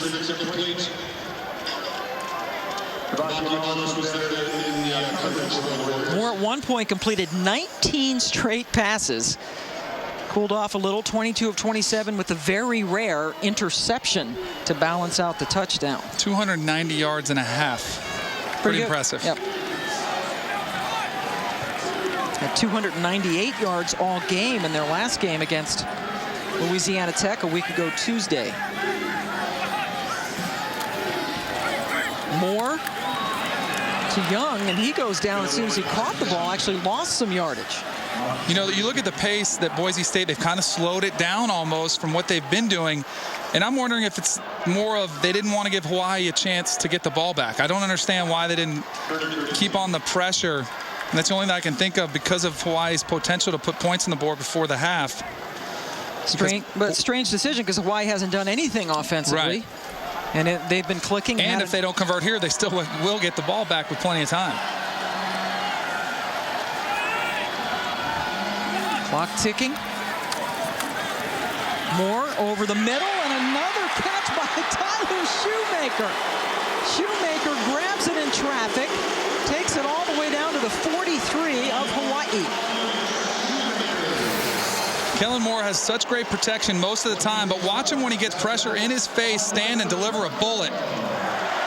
Takes a big shot, but still delivers a strike. 26-yard gain. Pettis this time makes the catch. Shoemaker 117 yards receiving already in this half. Had a career-high 124 yards last game, and this is 2 games in a row in which Shoemaker has broken the century mark in receiving yards in the first half. And you look at Kellen Moore in the Heisman race, I think most people have him pegged for 3rd behind Cam Newton and LaMichael James, but really, he could vault some people with the types of numbers he's putting up this afternoon. Could he even make a believer out of you? That's the question. We're going to get more into that in the second half. Moore, completion. He fought the tight end. That was a good tackle out there in space by Lametrius Davis. Held him to a 4-yard gain. So they're looking at a 3rd and 1. Clock continues to run. They have 2 timeouts left. Wasted about 6 seconds trying to get a personnel grouping on the field. Kellen Moore very frustrated. Boise now with 1 timeout remaining. Boise State coming into this football game unbeaten, 7-0 overall, and this is who they have left at Idaho. All the games on the ESPN family of networks. Toughest test looks to be at Nevada, Colin Kaepernick and company on November 26th. And here's the problem, I believe, with Kellen Moore in the eyes of the Heisman voters. When he's playing against Utah State, Cam Newton is going to be playing in the Iron Bowl against Alabama. And if he has a great game, that's going to go much further with Heisman voters than a performance against Utah State. So Kellen Moore he falls to the same perception that people have of Boise State. And it hurts him. The perception that some people have of Boise State. Some people, true. Including one in this booth. 3rd and 1 with 34 seconds left to go. Is Lee Corso in here? I think people might be able to guess. Toss to Martin, trying to get around the edge. Boy, that's a really good defensive play. Richard Torres, boy, just strung it out, stuck with him, and was able to knock him out of bounds. And they lose 5 yards on a 3rd and 1. That's the first time they've not converted on a 3rd down today. They were 7 for their first 7. And they failed on that play, in part because Torres, a former walk-on, one of 6 walk-ons who are getting significant time for Hawaii, made the stop. Here we go. Here's Boise State football. 4th and 6. 4 receivers in, and they're going for it. Moore on the roll, looking downfield, and that was a flat-out overthrow. Tyler Shoemaker was wide open near the 20. That would have been an easy first down, but Moore overthrew him. Kellen Moore sliding to his right, avoiding the pass rush. And this is one thing that he does very well is throw on the run. But this time, once again, uncharacteristically overthrowing a wide-open Tyler Shoemaker. 19 straight completions earlier, but he's cooled off a little bit. Thrown against his body on that, but usually a lot more accurate. He is #1 in the nation in pass efficiency. And that's one of his strengths, too, is throwing on the run. Boise State with the option to get the second half pick. Hawaii got it to open the game.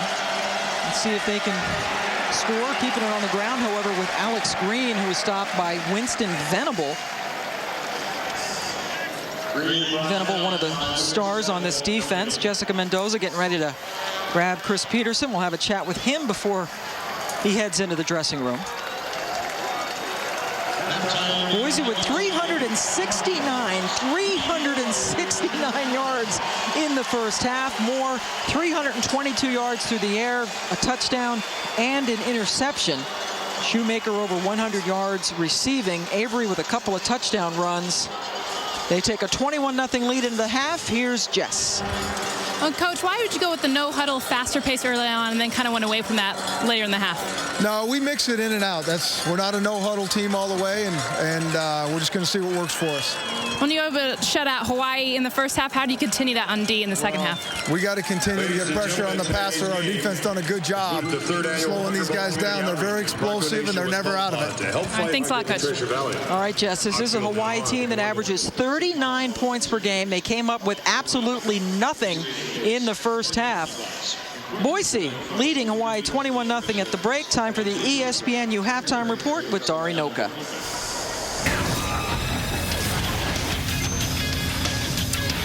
All right, thank you very much. Dari Noka here, two-time All-American Matt Stinchcomb over there. We're going to get you all through what's happening in college football all over the country. A lot of great games going on as we speak. And we anticipated Boise, Hawaii, I think, being maybe a little bit more even than it is. But Hawaii in that offense has 85 yards in the first half. Remarkable for Boise's defense. Unbelievable. And the question mark for Boise State has been the secondary more than anything else. You look at Louisiana Tech, put up a bunch of yards, 222 passing yards last week. A couple of question marks for Boise State, and we all know that margin of victory is huge for them as they enter the stretch run of their schedule. This one's shaping out to be the type of victory that they need to stay in the national title conversation. Yeah, very much impressive. Now, they're obviously watching what's going on in Salt Lake City, too, because TCU and Utah, two top 5 non-automatic qualifying teams, hooking up there. In Utah, of course, we're 5 days from Veterans Day, and they're honoring the Wounded Warrior Project. That's what they're doing. You see the names on the back: courage, honor,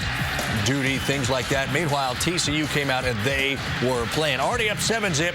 Andy Dalton to Josh Boyce, his second touchdown catch of the day. And there's two sides to this team. It's not all defense as good as they are. Andy Dalton, a very proficient passer, and you see there the longest in school history. And then not long after that, Wayne Daniels strips the ball from Jordan Wynn, and TCU recovers, and it immediately, I mean, the next play, watch the trickery. Direct snap to Jeremy Curley, a receiver. Look at the strike he throws to Bart Johnson. TCU is rolling in Salt Lake. A little creativity from the Horned Frogs. What do they call that formation? The Wild Frog or something? Yes, I bet yeah. Wild Frog, quite possibly, yes. Auburn and Tennessee, Chattanooga for the Fighting TOs. Meanwhile, it's all Auburn. Cam Newton, of course, you had to listen all week to what may have or may not have, what's been alleged to have happened off the field in his recruitment process. Well, he had an answer. 5 total touchdowns, 4 passing and a running touchdown. Yeah, there's been a lot of speculation of what's gone off the field, but we know exactly what Cam Newton does on the field. He gets his other players involved. He can be a complementary centerpiece to this offense. It doesn't have to be all Cam Newton. We saw that today. Huge day, and here he is afterwards. Did it feel different today now? You know, we've just been doing exactly what we've been doing week in and week out. Trying to prepare, you know, and execute the plays that the coaches have designed the game plan for us to execute. And with that, you know, success follows. You know, I feel 10-0. That's about it. You know, I can't keep stressing the fact that, you know, 365 days from now, you know, I was in Blaine College in Brenham, Texas, and, you know, I couldn't even write out how I wanted it to be. You know, being in such a great atmosphere in Auburn, Alabama, you know, with the coaches, the players, the fan support, and I'm just ecstatic. You know, I'm kind of dumbfounded with words to say because I don't even know what word to say to express my emotion of how great I feel right now. He's right. He is indeed 10-0. Auburn hosts Georgia next week. Now, this is Newton's first 300-yard passing game, first 4-touchdown passing game. He also, in total, had 5 touchdowns, which means he's accounted for 35 touchdowns, or 3.5 a game for Auburn so far this season. remarkable. Well, given the statistical experience he's had all season long, the fact that there's any more firsts to be made for Cam Newton's pretty remarkable. That's a really good point. Yeah, it's just he keeps getting better and more impressive, even against Chattanooga. Meanwhile, Oregon and Washington, this figured to be an absolute runaway. Washington doesn't have Jake Locker, but the Husky D holding on 4th down. And then, what a pass. Darren Thomas to DJ Davis, 38 yards, led to a field goal, and then LaMichael James. Heisman talk for sure, in from a yard out. Oregon goes up 11-3 after their tricky 2-point conversion, and then Darren Thomas. I don't think he gets enough credit. That's just me.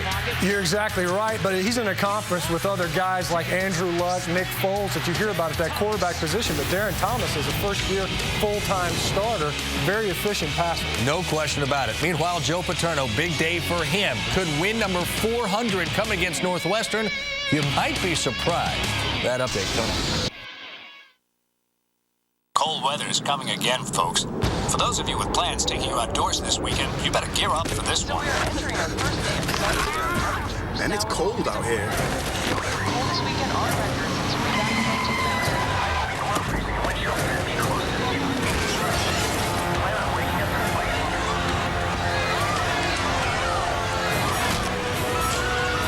Cold weather's coming, so stock up at Dick's Sporting Goods, your Under Armour Cold Gear headquarters, before it's too late. No, not now. Come on, please. Oh, great. Nothing's worse than a dead battery. And nothing's more reliable than a Duralast battery. Engineered to start day in and day out, even under the most extreme conditions. Duralast, proven tough, only at AutoZone.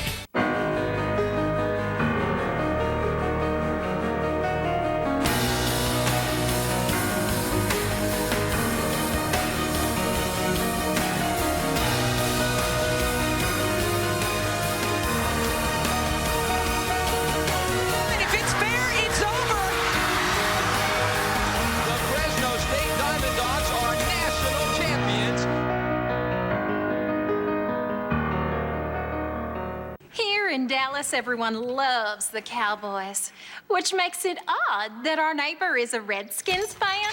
He got NFL Sunday ticket, so now he can watch their games every Sunday, and that's fine. Live and let live. Right, baby? But I'm not so sure Troy Barkman is such a fan. Watch your favorite team wherever you live. Upgrade to NFL Sunday Ticket today.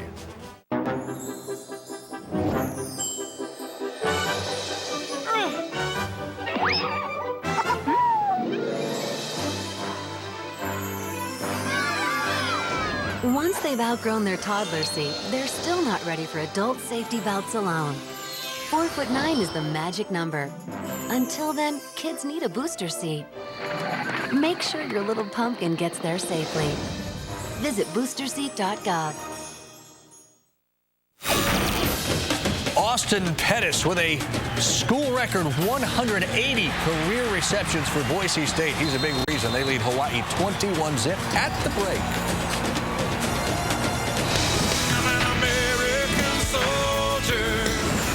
Hey, you guys out there who are taking care of us and putting your lives on the line, God bless you. We're with you. Appreciate everything you're doing, and hopefully you'll all come home safe.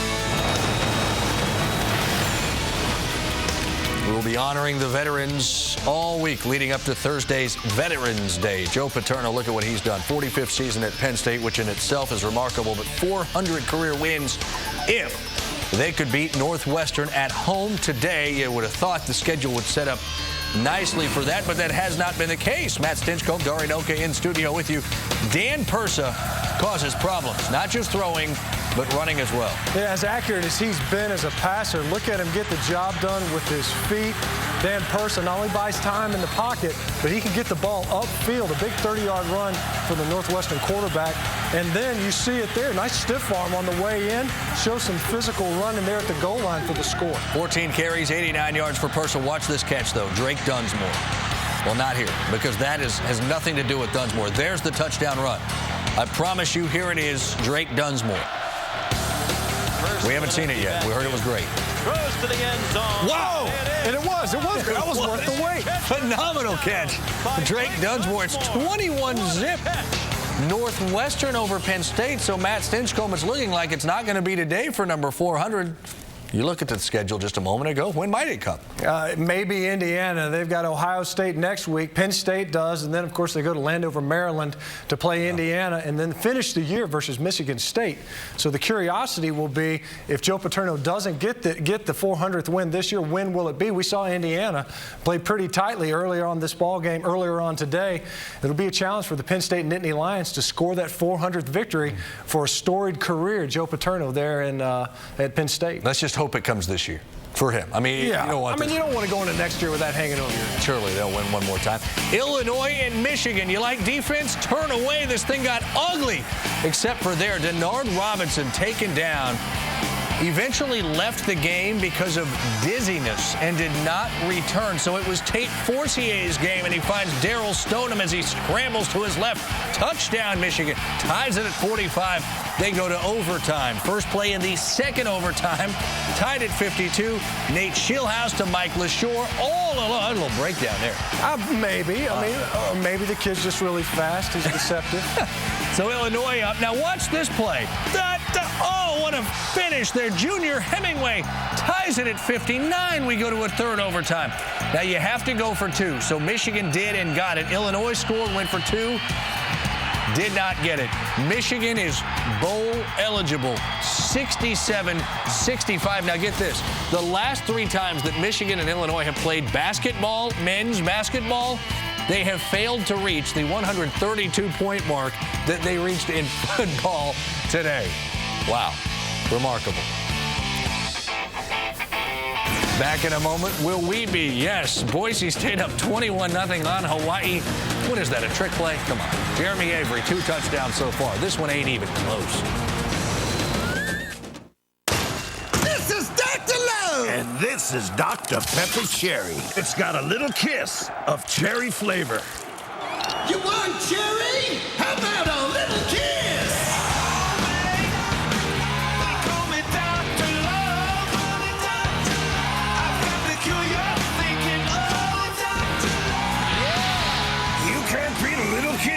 Of cherry. Trust me, I'm a doctor. From an early age, Timothy Richmond understood that with knowledge comes confidence. In junior high, while abroad, he explained how jellyfish stings can be neutralized with vinegar. L'aceto alivia dolore. In perfect Italian. As an adult, Timothy's knowledge of storm cells and tornadoes saved the Newberry Prep cheerleading squad. But when it came time to buy a new car, he was just as nervous as the rest of us. So Timothy got his knowledge at Cars.com, regained his confidence, and got the perfect car at the perfect price. What's your 99? Introducing Wendy's new 99-cent everyday value menu. My 99. My 99. How about a beefy double stack? Or maybe a crispy chicken sandwich? Now there are 7 tasty choices for 99 cents. How much? 99. Real choices, real value, every day. You know it's real. Great ideas don't fall from the sky. They come from people. People who are taught and inspired to innovate.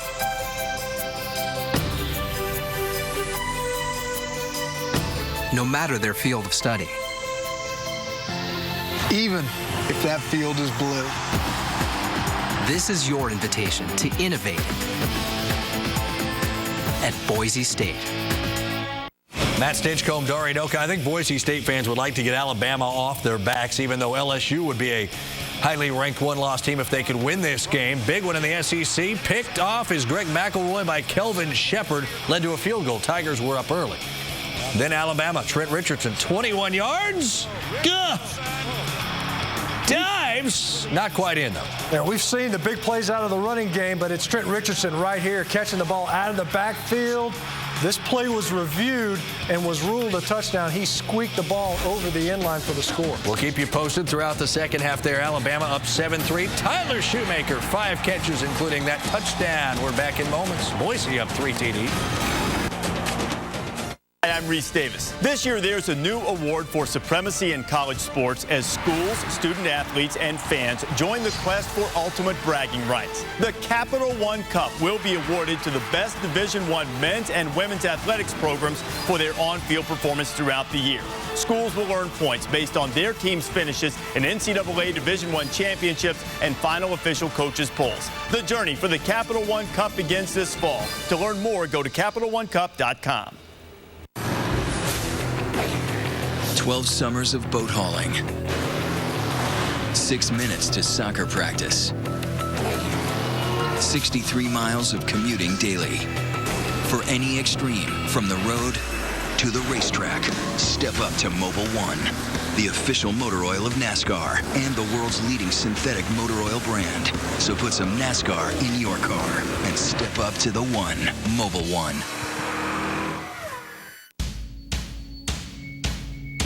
One day you will film the world. You will save lives, discover cultures, build robots, or explore the heavens. But until then, prepare for the journey ahead. Discover, inspire, innovate. At the University of Hawaii at Manoa, because every journey begins at home. Me and my lady had our first big fight. What can I get for you, man? Better life than the one I got. Like that one. Wasn't always a perfect picture, but there was some perfect parts. Cause it's the first long kiss on a second date. Dropping the ring in the spaghetti plate. And it's the way that she looks with her rice in her hair. Eating birch suppers the whole first year, and that's the good stuff. It's coming. It's happening. Are you ready for the biggest, the best, the most anticipated television event since television's last most anticipated television event? Conan, weeknights at 11. Premieres November 8th on Channel 247. Only on TBS. Very funny. Matt Stinchcomb, Dari Noka, battle of one-loss teams out of the Big 12 South. One conference-loss teams. Baylor and Oklahoma State, a couple of ranked. This was not supposed to be this big at the beginning of the year. Speaking of big, Justin Blackman, 69 yards for the touchdown. Well, nice play, nice ball handling from Whedon. I thought he had the ball there for a little bit. The old hidden ball on the hip.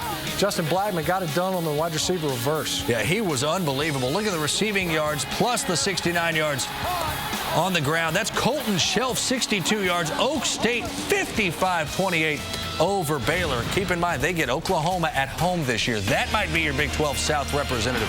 Kellen Moore, his 3rd interception of the year. Yeah, he's been good. Boise State up 3-0. Here's to everyone on the mountain, to the people who came together to create the next great flavor of Mountain Dew, to the ones with the passion to spread the word. More than 1 million of you stood up and made your choice clear. Dew fans across America, your voice has been heard. A new flavor of Mountain Dew, built by Dew fans for Dew fans. Introducing Mountain Dew Whiteout, a blast of smooth citrus and the newest member of the Dew family. Mountain Dew. It's different on the mountain. We've all wondered, is there anything I can say that'll stop this guy from writing that ticket? The hospital needs my kidney. Introducing the Ticket Talker from 76 Gas. I'm about to give birth. There's a tornado behind me. You are getting sleepy. The Ticket Talker, another tool from 76. My foot is literally made of lead. We're not just top-tier gas. We're on the driver's side. In the event of a collision, the smartest thing you could do is cut the fuel supply, unlock the doors, and turn on the hazard lights. Or better yet, get a car that automatically does it for you.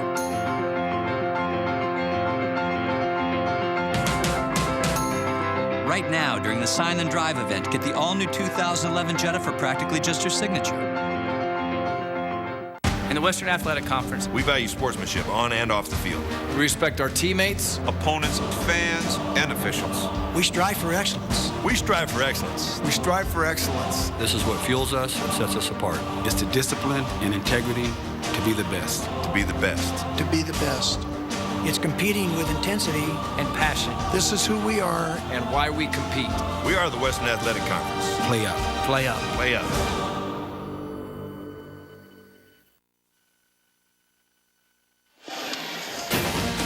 Welcome back to the All-State Game of the Week.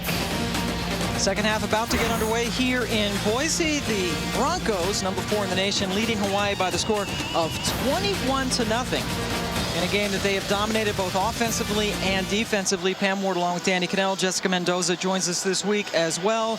The Boise offense clicking. The defense looks good. Hawaii's in trouble. It's been all Boise State. Hawaii really has to figure a way how to slow down Kellen Moore and this no-huddle offense. The frenetic pace just caught Hawaii off guard. And on the flip side, Hawaii's offense has got to try to answer, put some points on the board very uncharacteristically. Their numbers early on, infinitesimal compared to what they've been doing. Infinitesimal means little. That means these, as you look at our AutoZone first half stats, only 86 yards of offense for Hawaii, usually the number 1 team passing in the nation. That's what sticks out to me. Bryant Moniz averaging almost 400 yards, only thrown for 74 early on in this game. But it is, even Coach Peterson mentioned it before the half, said, hey, we've got to keep the pressure on because they can score, they can fight their way back in this game. Boise gets the ball first. Scott Enos with the high kickoff.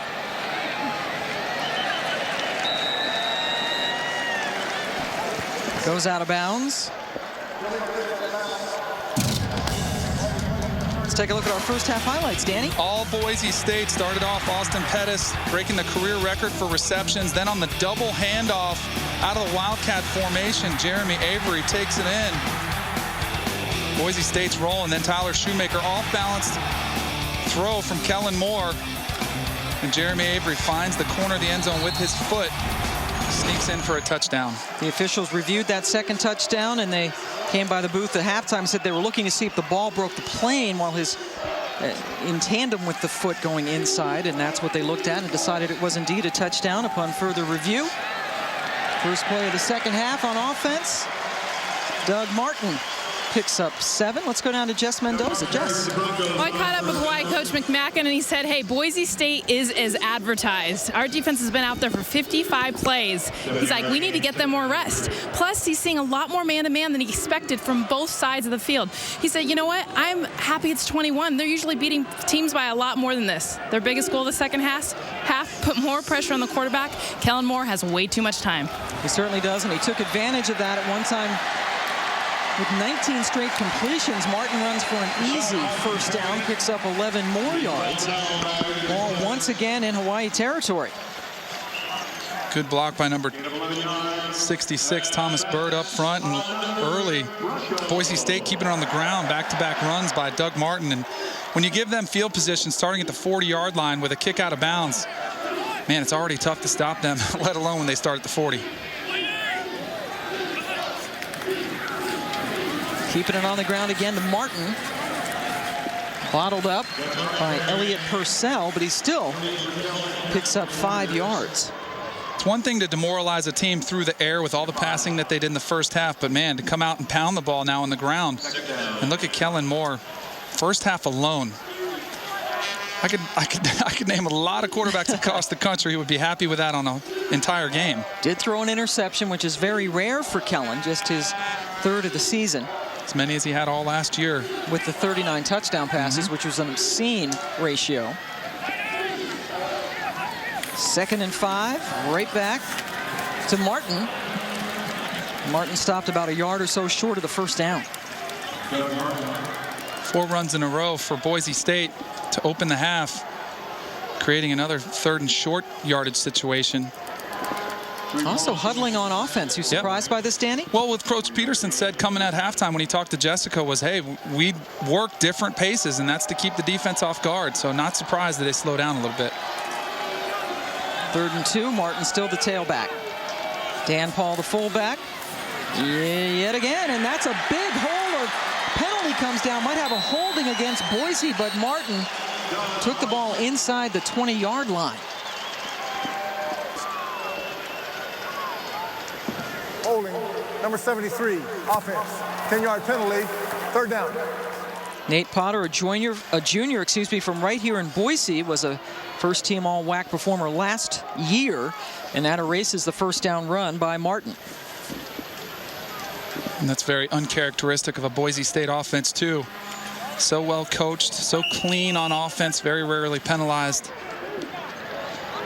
So instead of a 1st and 10 at the 20, the penalty brings it back to the 43, where it's a 3rd and 11. Anticipate, especially with the empty backfield, Moore putting it up into the air for the first time on this drive. Now joined by Martin back there, who's kept in to block. Moore over the middle, wide open. Austin Pettis breaks the tackle and goes in for the touchdown. On 3rd and 11, Moore strikes again. The middle of the field has been wide open all day. Tyler Shoemaker finding it early on. This time they work Austin Pettis from the outside, but they get him to the middle of the field, running wide open. That's one of those things about Kellen Moore. He does find a lot of wide open receivers, and nobody hits him in stride better than number 11. Brotzman in to add the extra point to make it 28-0. So with that catch, Austin Pettis joins Tyler Shoemaker. Both of them over 100 yards receiving on the afternoon. Kellen Moore getting used to this. Celebrating another touchdown, his 2nd touchdown throw of the game. I'm a hot babe out jogging. You're checking out my awesome headband. That's when you find out. Your cut rate insurance, it ain't paying for this. So get Allstate. Dollar for dollar, nobody protects you from mayhem like Allstate. In the number 3, Wrangler Chevrolet, Dale Earnhardt Jr. I'm a Wrangler guy. Always have been, always will be. Wrangler Jeans Company. Great fits, unbeatable comfort. Gotta say, nothing beats Wrangler comfort. Wrangler, real comfortable jeans. Taco Bell's new XXL Chalupa. Double the beef, loads of nacho cheese sauce, and tons of toppings, and a monster chalupa shell. It's so big, you better call in a closer. Don't worry, kid. I got it. Go get him, Mo. Nope. Think outside the bun.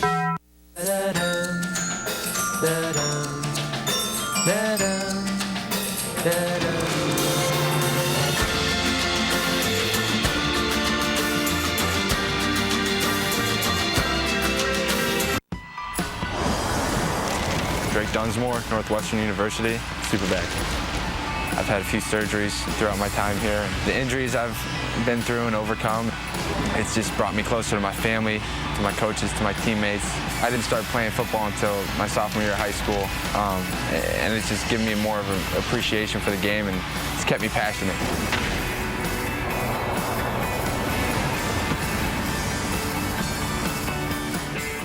This telecast is presented in high definition on ESPNU HD by Comcast.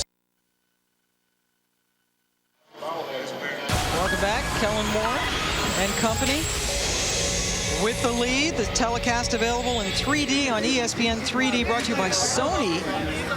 Fans here at a Bud Light viewing party in Meridian, Idaho, about 15 miles from Boise. ESPN 3D televising 13 college football games in 3D, including this here game between Boise State and Hawaii. And Danny Cannell is rocking the 3D glasses. They even hooked me up to match my tie. They had the red glasses with a tie, but I tell you what, it is pretty impressive, the 3D. I mean, you talk about an offense running a high-powered attack. When you see it in 3D, I mean, I was reaching out trying to catch balls when I was watching. It was pretty cool. Even more terrifying, there's a look at one of the 3D cameras. Now, are you ruining your eyes by looking at that, by looking through those now? No, it's just like I'm wearing sunglasses. That's why I might swipe these. They're on me to give them back, but I might keep these babies. You just gave away your thievery. Our friends here from ESPN 3D, including Ray Bentley down on the sideline as a sideline analyst, my former sidekick. And our buddies in the 3D booth informed us that Kellen Moore was only 4 passes away from the NCAA record for consecutive passes in a row. at 19, but that was snapped. Dustin Blunt gets the kickoff, keeps his leg churning up to about the 33-yard line. That's a 30-yard return for Dustin, who averages over 25 yards per return. I don't know what's been more impressive, because the offense obviously gets so much of the attention, but the defense shutting down this high-powered Hawaii attack has been equally impressive. Again, the only team in the nation in the bowl subdivision that has a defense and an offense in the top 5 in total offense and total defense. That's Boise State. That's a national championship contender, Danny. Here comes the blitz. Moniz is in big trouble, and he goes down. Winston Venable, untouched, coming in from his buck linebacker position, gets the sack.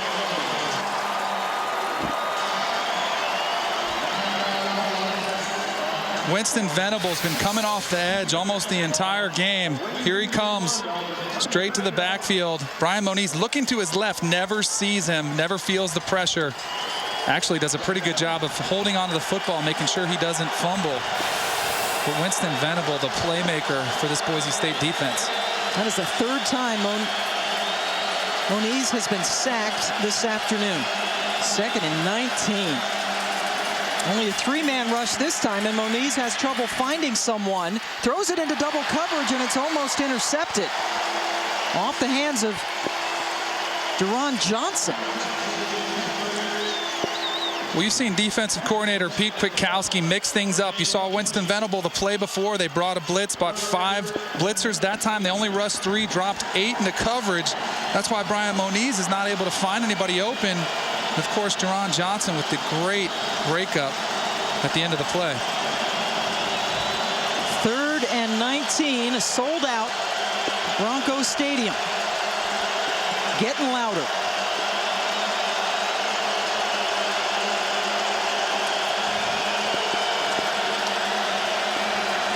Moniz wants a timeout. We will take a timeout with him. Let's get an update back in the studio from Dari Noka. Dari. What is, I know Boise fans don't want to hear this panel, Danny, but TCU looks unbelievable. Ed Wesley touchdown after an interception and a long return. 30-zip at Utah. That's not what the folks here, you're not making them any happier with that news. TCU jumped Boise in the BCS standings this week. Boise going from 3rd to 4th, TCU from 4th to 3rd, and they are looking terrific today. Well, you talk about weak schedules, and Utah hasn't played anyone yet, and they're getting exposed against TCU, and TCU is quite a team, but don't forget this team did beat TCU last year. But of course, we don't look back, we stay with this season. Beating them in the bowl game last year, 17-10 in the Fiesta Bowl, the second time that they have won the Fiesta Bowl over the last 3 seasons. After the Hawaii timeout, here's your 3rd and 19.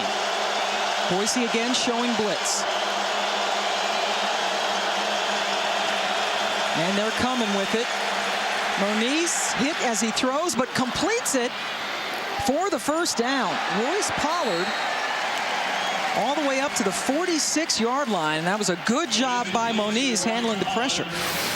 Moniz brings that added dimension of being able to avoid the rush. Great job stepping up, feeling the pressure, getting rid of the football, and finding a defender downfield on a 3rd down and long situation, throwing it right over the outstretched arms of Winston Venable, number 17. Pollard turning 21 today. Gets the first down on a 3rd and long with 21 yards.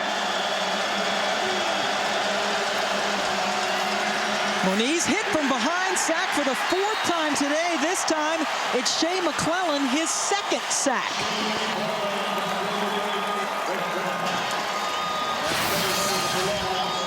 Shea McClellan coming from the bottom of your screen with the pressure from the end position before they got to Moniz with the blitz. This time they just did it with 4 down linemen. Defensive end Shea McClellan just beating the left tackle off the ball. Moniz had no chance to get rid of it. Just a sophomore, the Boise State coach is very excited about McClellan's future and present as the starting defensive end. 2nd and 16 after the sack. More pressure coming. They pick it up. Moniz able to complete it to Rodney Bradley.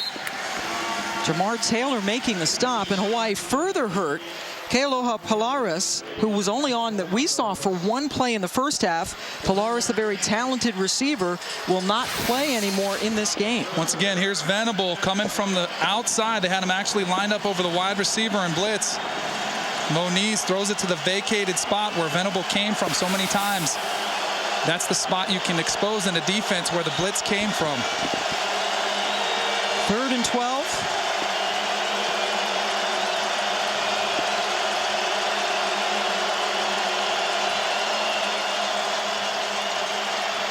Over the middle, and then to the sideline. That's Rodney Bradley. The question is, was he in bounds when he caught it? Boise says no. Greg McMackin says yes. And remember, this conference is important because if they review it, it'll be the call on the field. So this is very important. McMackin getting in on it. And they say it is incomplete. Here's a look. Moniz, watch the pressure coming once again from McClellan on the left. Steps into the throw. And the ball's incomplete. Comes out.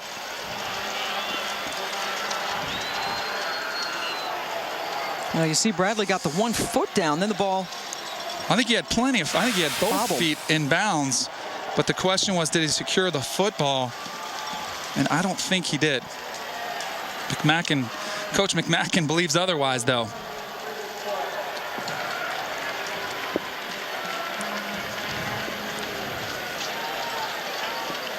And they're going to challenge the call and get a look at this.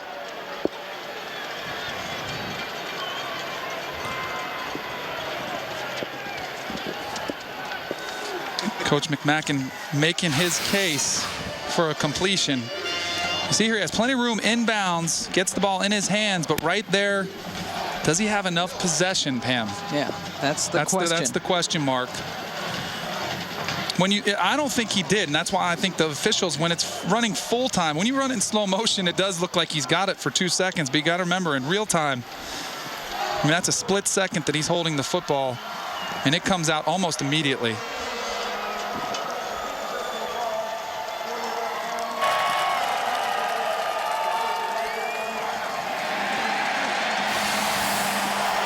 This is a 30-second timeout.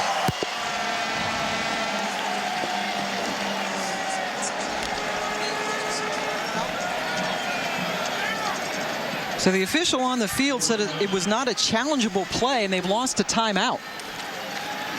I'm a little confused by that, Pam. I mean, I don't see why we couldn't look at that.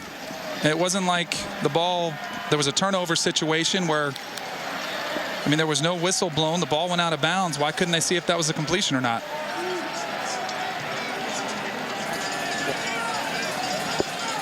So it's 4th and 12. Alex Dunacki in to punt yet again. 6'6", 220, a really tall punter.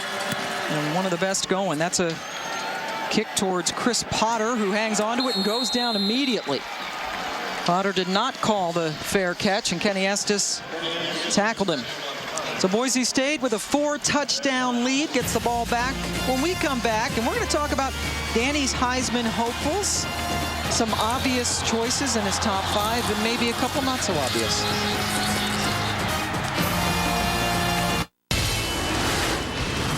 Rated M for mature.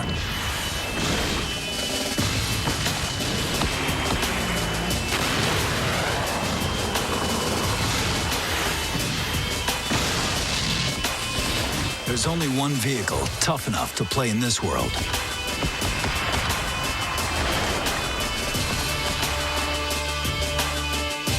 The new Jeep Wrangler Call of Duty Black Ops Edition. ESPNU is home for the passionate college football fan as our experts break down the top 25 in a weekly 3-hour special. The Experts, Tuesday at 1 and 7 on ESPNU. Attention hunters, the game has changed. Introducing the ExoFlex Fit System. It's what makes Irish Setter the best fitting, easiest on-off rubber boots you can buy. This ain't no camo clodhopper. ExoFlex expands to accommodate the back of your foot. And once you're in, it contracts for a lock-tight fit. Easy on, easy off. Easy over the river and through the woods. ExoFlex. better fit, better hunt, better boot.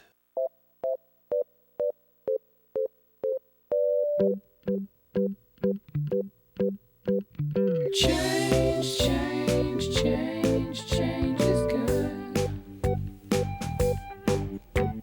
Change, change, change, change is good. Change, change, change, change is good.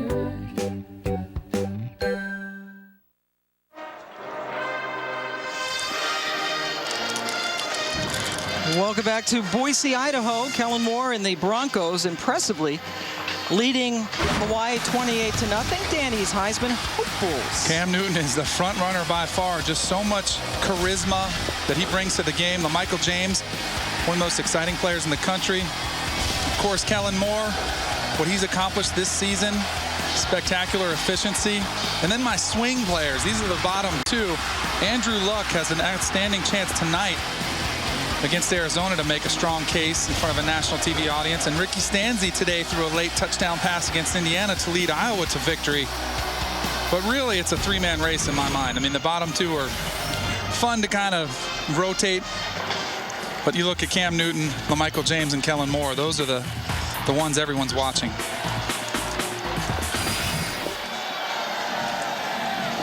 Kellen Moore, number 3 on Danny's list. The quarterback takes a shot, has a man wide open downfield, hits Titus Young in stride for the Bronco touchdown. 83 yards.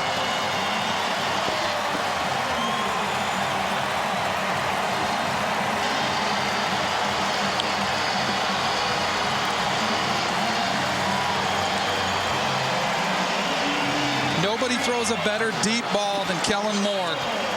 And when you protect him and give him time to throw, he will dissect any defense in the country.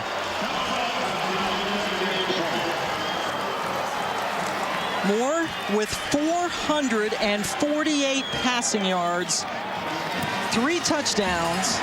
Brotzman's extra point makes it 35-0. Boise State. Here's a look at Titus Young on the outside, just runs a little route. It's almost like he finds himself behind the defense, puts his hand up and keeps going. But really the play action pass with the safeties biting up on the run fake really was what allowed Titus Young to get behind the defense. And there is no better feeling as a quarterback than just watching a wide receiver run wide open down the field for a touchdown of that length. 21st touchdown pass of the season for Moore. And with that catch, Young has 99 yards receiving, so they're on the cusp of having 3 receivers, Pettis, Young, and Shoemaker, with 100-yard games this afternoon. And here we were just talking about the Heisman race, and just another thing about perception and reality and what goes into the votes. When you look at Cam Newton's signature plays, he's got guys hanging on him. He's got to break tackles. And then you look at Kellen Moore's pass right there, and it looks easy. He's got receivers running wide open. Now, granted, he does an amazing job, delivers balls right in stride, very accurate. Celebrating its 6th year sponsoring the Good Hands Field Goal Nets, Allstate makes contributions to participating universities' general scholarship funds for each field goal and extra point. To date, Allstate has contributed more than $2.2 million in scholarship money. More money today. Lots of points from Boise. Blunt gets another kickoff, short one taken at the 15. And he is taken down. Ball loose.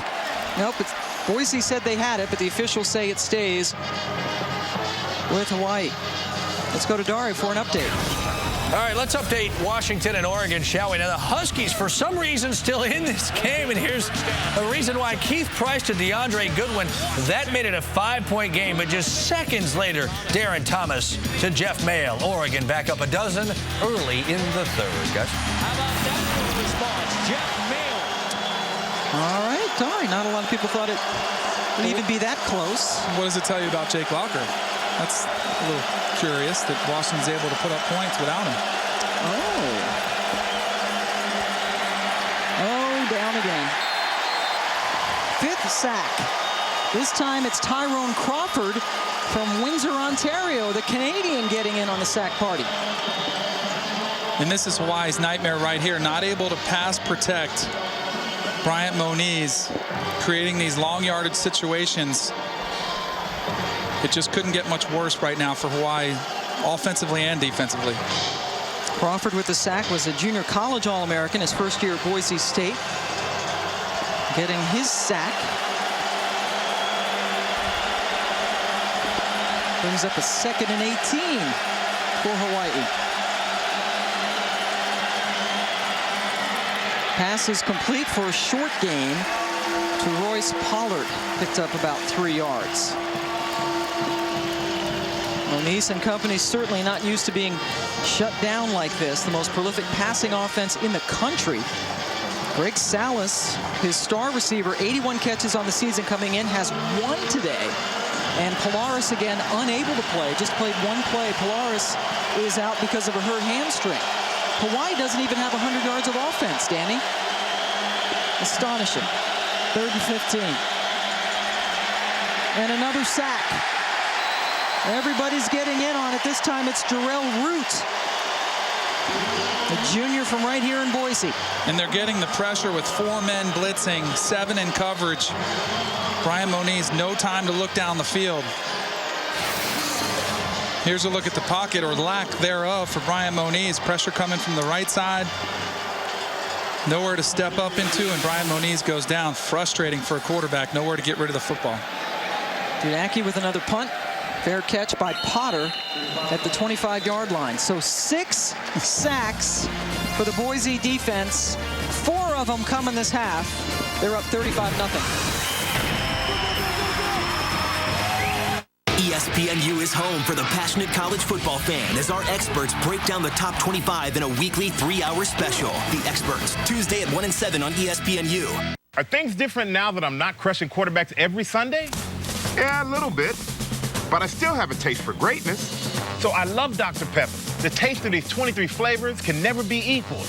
Like me. Pizza for McNabb. I got it. Donovan. Mike? What, man? Come on, Mike, man. Still got it. There's nothing like a pepper. Trust me. I've sent people to the doctor. Style points don't show up in the box score. Talking a good game has never won a championship.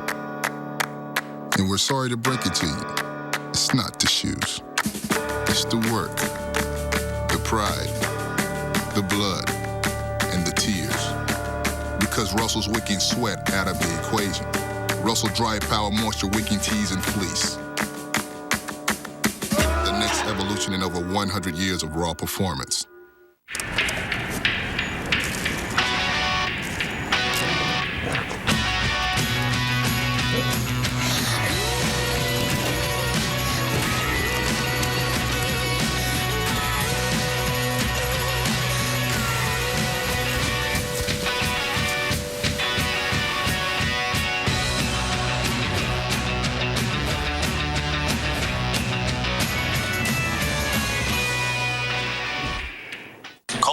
Coming again, folks. For those of you with plans taking you outdoors this weekend, you better gear up for this one. Man, it's cold out here.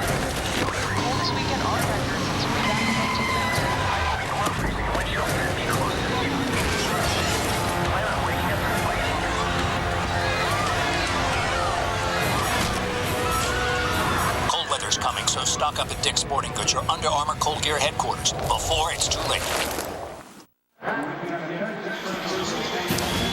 Welcome back to Boise, where number 4 Boise State is totally manhandling Hawaii, outplaying them in every phase of the game, 35-0. Kellen Moore is having another spectacular game. That's Chris Peterson, the head coach. There's Kellen. In fact, this is the best day of his career. 448 yards passing, already a career high, and we have half of the 3rd quarter yet to go. Danny, are you impressed? I am very impressed.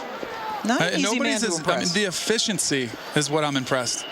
You know, the 19 passes in a row early, taking his shots down the field, not turning it over. The complete package when you look at him. Has an 83-yard touchdown pass, which is the longest play for Boise this season. Last time he threw it, they're going high and long again. And that ball is still caught. Durando Hewat, even though he was covered by Demetrius Davis, was able to gather it in for 48 more yards. Another play-action pass. You see Hewat just running a post straight down the field, never stops running. Number 2, Demetrius Davis is there, just can't come up with it. That's just great effort by Hewat getting the football. 496 yards passing now for Moore. Chris Potter, who comes in and runs the Wildcat for him, holds on to it. Paredes makes the stop, picked up 10. This is what Kellen Moore's done, and that's a great graphic because it shows you the way he distributes the football. You talk about distribution and working different players on the field. He spreads it around to different receivers. We've seen Shoemaker step up. We just saw Hewat step up. Pettis, Young, everyone across the board. He spreads it around. Another formation. Avery now out of the Wildcat. Holds on to it. A running back who has 2 rushing touchdowns today doesn't pick up anything. Let's go back to Dari Noka for an update. Watching Alabama and LSU. LSU down 7-3. Jordan Jefferson hadn't thrown a touchdown pass since opening night against North Carolina, but he finds Ruben Randall. And LSU leads that Alabama team. That should make Boise fans happy. Louisiana State University. Oh, yes, Dari, something to make the folks happy who are very sullen and were not happy when they heard that TCU was blowing out Utah. Knocking on the door yet again. Here's Doug Martin. His turn to carry the ball.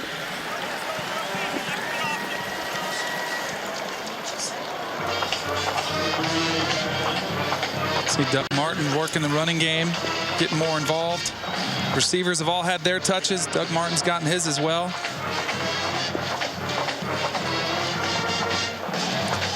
I like the change of pace. Now they're huddling, done some no huddle.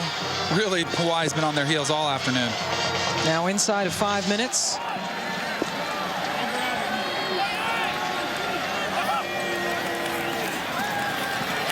Moore into the end zone, and it's intercepted. 2 interceptions for Moore today. That's Zach Mash who came up with the football, and Kellen looked a little frustrated, like the pattern was broken off. Well, so many times he throws to spots. And watch him here. He's going to take that shot that he threw earlier to Shoemaker, back of the end zone. Problem is there's a Hawaii defender waiting for it. Moniz Silva, 2nd interception on the day. And watch Kellen Moore's frustration at the end. Maybe a hair greedy there, I think, though, as far as taking that shot. Trying to anticipate a throw, and Moniz Silva comes up with a turnover for Hawaii, who continues to get turnovers, even though they're not having much success. 2nd pick for Silva.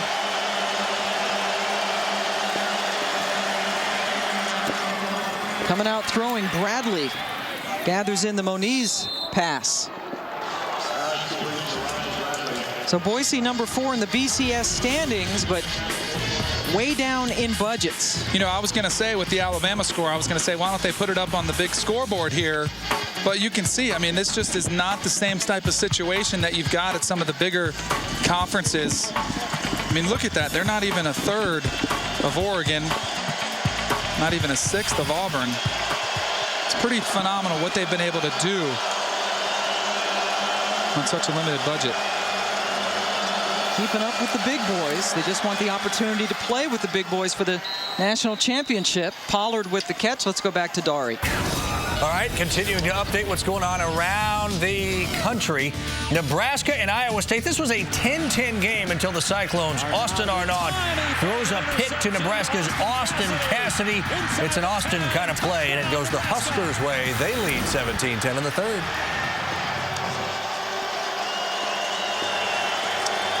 Thank you, Dari. Nebraska and Iowa State. Nebraska's doing well since they lost to the Cyclones, who are trying to become bowl eligible. Of course, had that big win against Texas a couple of weeks ago. 2nd and 3. Movement. Austin Hansen on the left side got out of his stance early. 5-yard penalty. 2nd down. It's been one of those days for Hawaii. Can't get anything right.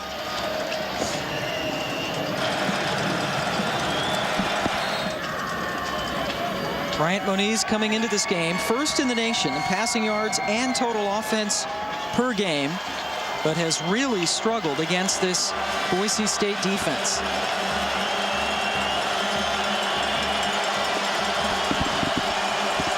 .127 yards passing for Moniz, 17 of 26. Trying to get away, lost the ball momentarily, picked it up, but he's sacked yet again.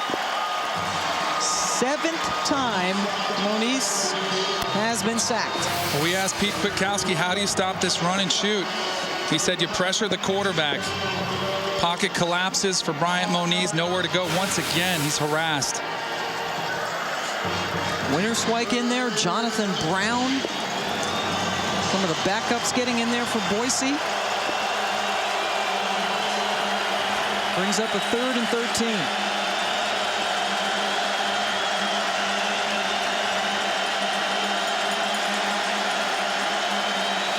Four-man rush.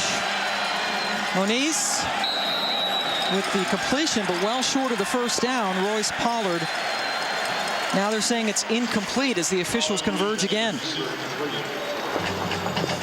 Log on to Facebook.com/ESPNU today. Become a fan. Let us know your thought on today's question. And that is, if the season ended today, what do you think the BCS Bowl matchups would be? The big one would be the national championship game.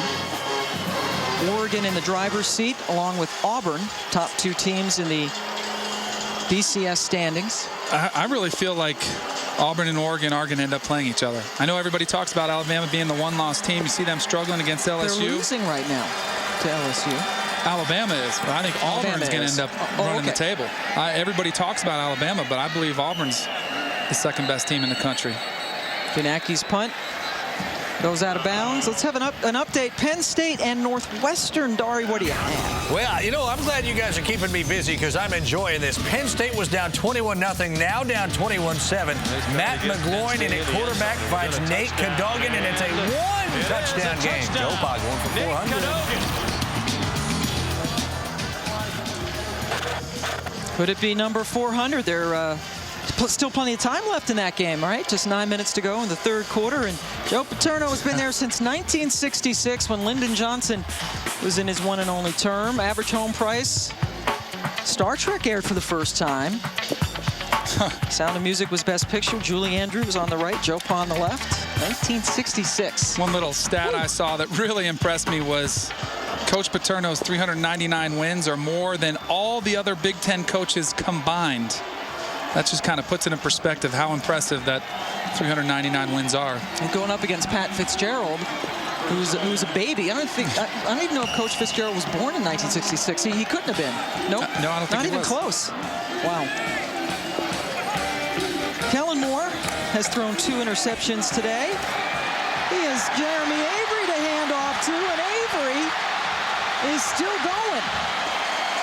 Finally taken down at the 45 of Hawaii by Corey Paredes. 35 yards for Avery.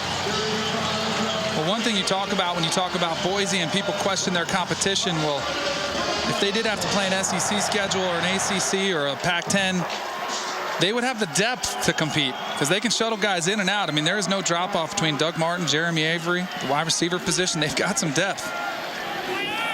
And that usually is one of the big differences, is depth.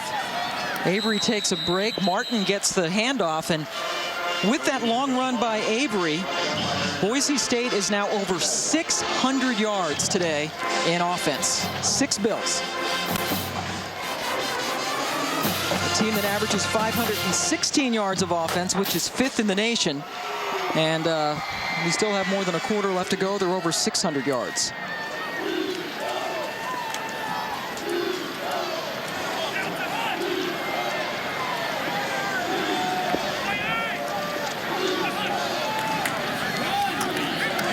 Martin breaking free and running for the first down. Join ESPN in support of our troops, wounded warriors, and their families. You can donate $10 by texting USO to 27722 or go to www.uso.org. Veterans Day coming up next week. At halftime here, we saw quite a few young men and women taking the oath, swearing themselves into the service right here at Boise.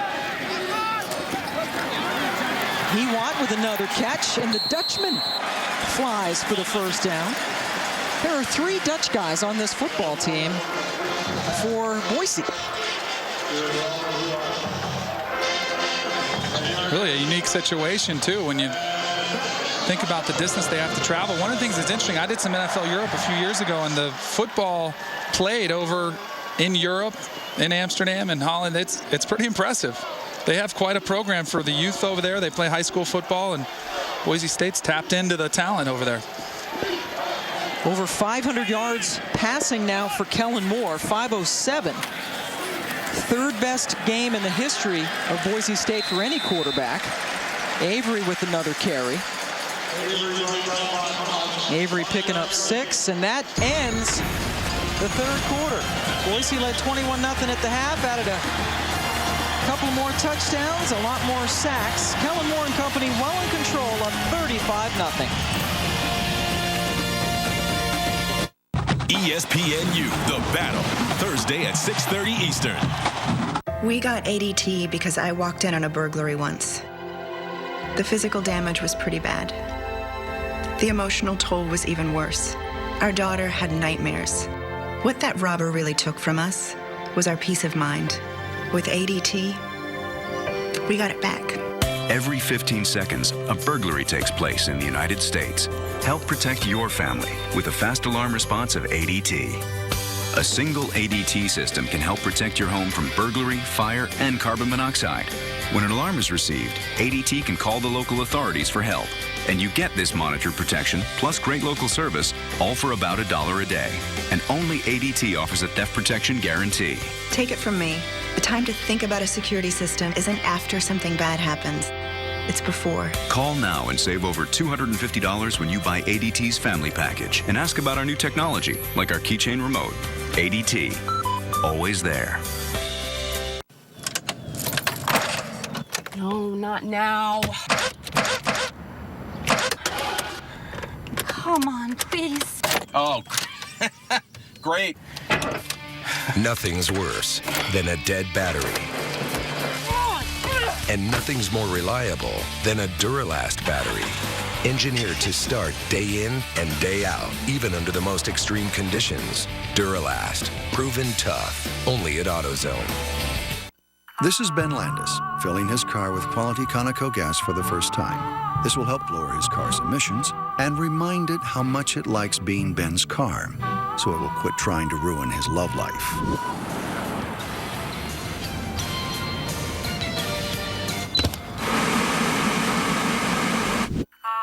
Good job, handsome. Help maximize your car's mileage, lower its emissions, and increase its performance with Conoco, because your car knows. From an early age, Timothy Richmond understood that with knowledge comes confidence. In junior high, while abroad, he explained how jellyfish stings can be neutralized with vinegar. In perfect Italian. As an adult, Timothy's knowledge of storm cells and tornadoes saved the Newberry Prep cheerleading squad. But when it came time to buy a new car, he was just as nervous as the rest of us. So Timothy got his knowledge at Cars.com, regained his confidence, and got the perfect car at the perfect price. Boise State leads Hawaii 35-0. Fourth quarter about to get underway. Let's go down to the field and Jess Mendoza. Thanks, Pam.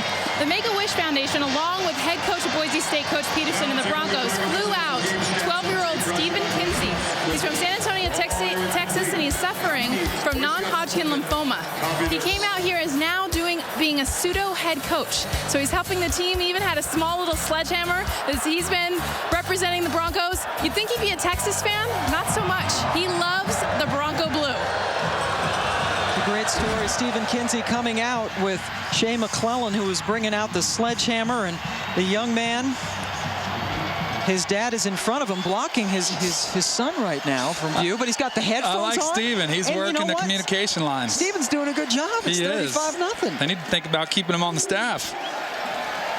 Terrific foundation, the Make-A-Wish Foundation. Avery, right to the end zone, yet again. 3 rushing touchdowns for Jeremy Avery.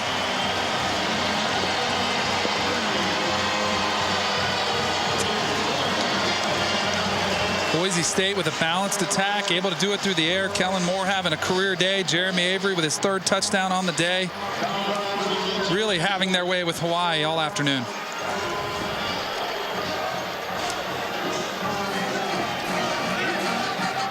Two minutes and 25 seconds to go 70 yards. Kyle Brotzman's extra point makes it 42-0. Jeremy Avery with touchdown runs of 14, 4, and now 19 yards. Let's go back to Darinoka for an update. All right, Pam, back to Penn State. Here they come in the quest for Joe Paterno's 400th win. They were down 21-0, and now, thanks to Matt McGloin connecting with Derek Moy, it's a 21-21 game. Still 4 minutes and change to play in the 3rd.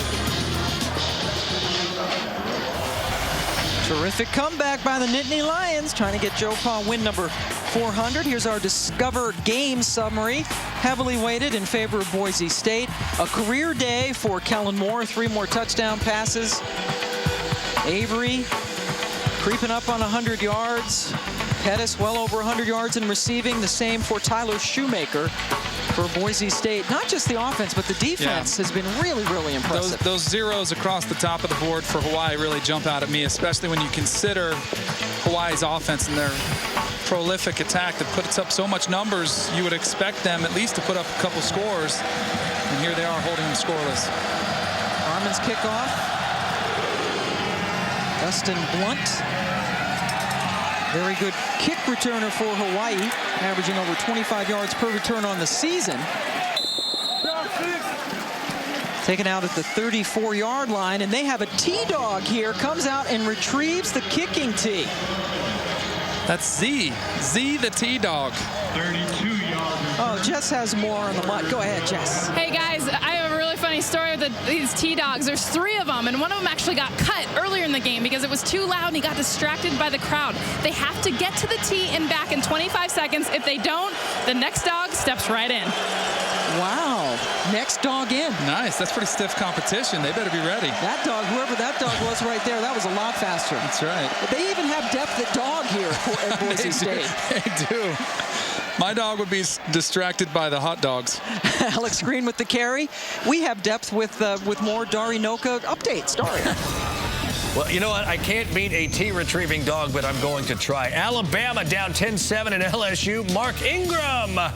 Touchdown, tied. It has not been an offensive output here, but it's 14-10 Alabama. Kansas scored 35 straight fourth-quarter points to come from behind and beat Colorado 52-45. Wow. Oh, what a game that was in the Big 12. Colorado, one of the teams that beat Hawaii earlier this season. Another run for Alex Green. Hawaii with 2 losses coming in. They lost on opening day to Southern Cal 49-36, and then a couple of weeks later they lost big 31-13 to Colorado. Yeah, really surprised with the performance so far by Hawaii in this game. Really, they had high expectations coming in here, thinking they had a chance to come in here and compete with Boise. When you look at what they've accomplished, 6 wins in a row, and of course the most impressive one was the win against Nevada, holding Colin Kaepernick in that high-powered offense to only 293 total yards. That was only the 8th first down of the game for Hawaii. They only have 121 yards of offense. Stays that way with the incompletion. Pollard was the intended receiver. Good coverage by Taylor over there. And that's the thing that's so impressive. When Bryant Moniz does have time, the coverage is there. He doesn't have anywhere to go with the football, so very frustrating in that situation. Moniz coming in, leading the nation, not just in passing yards, but total yards per game, 373.5 yards per game. In this game, he has 83. That's it. Of course, he's been sacked a lot, and that takes it back, and the passing game has been non-existent. Second down, handoff, Green right up the gut. And he is going all the way into the end zone. Hawaii finally scores, and they do it on the long touchdown run by Alex Green. 54 yards for the score. Caught Boise State off guard, expecting the pass. They mixed in the draw. Great blocking up front, kicking out.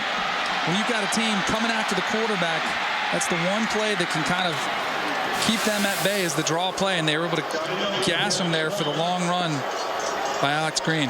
Scott Enos for the extra point.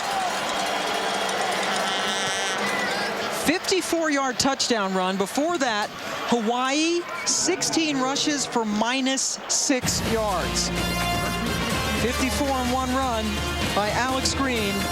Hawaii not getting shut out.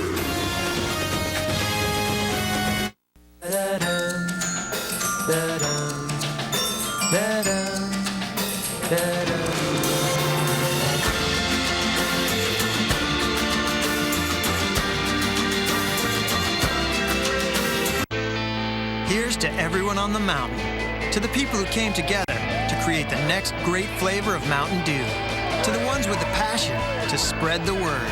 More than 1 million of you stood up and made your choice clear.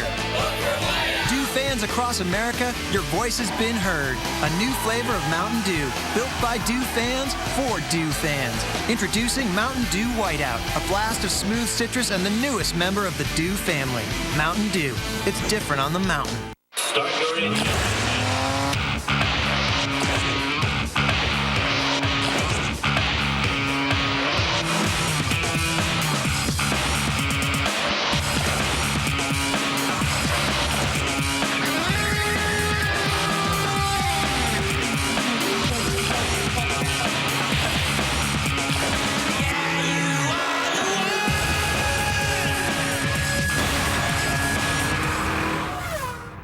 I'm a Wrangler guy. Always have been, always will be. Wrangler 5-star premium denim jeans. For long-lasting comfort, the right choice is Wrangler. Wrangler. Real, comfortable jeans. Bravo, Charlie, initiate launch sequence. Wide mouth is in position for resealable cap. Cap in place and locked. Commence final cooling. T-minus 34 degrees. Mountains are blue. New silver bullet aluminum pint. You are clear for launch.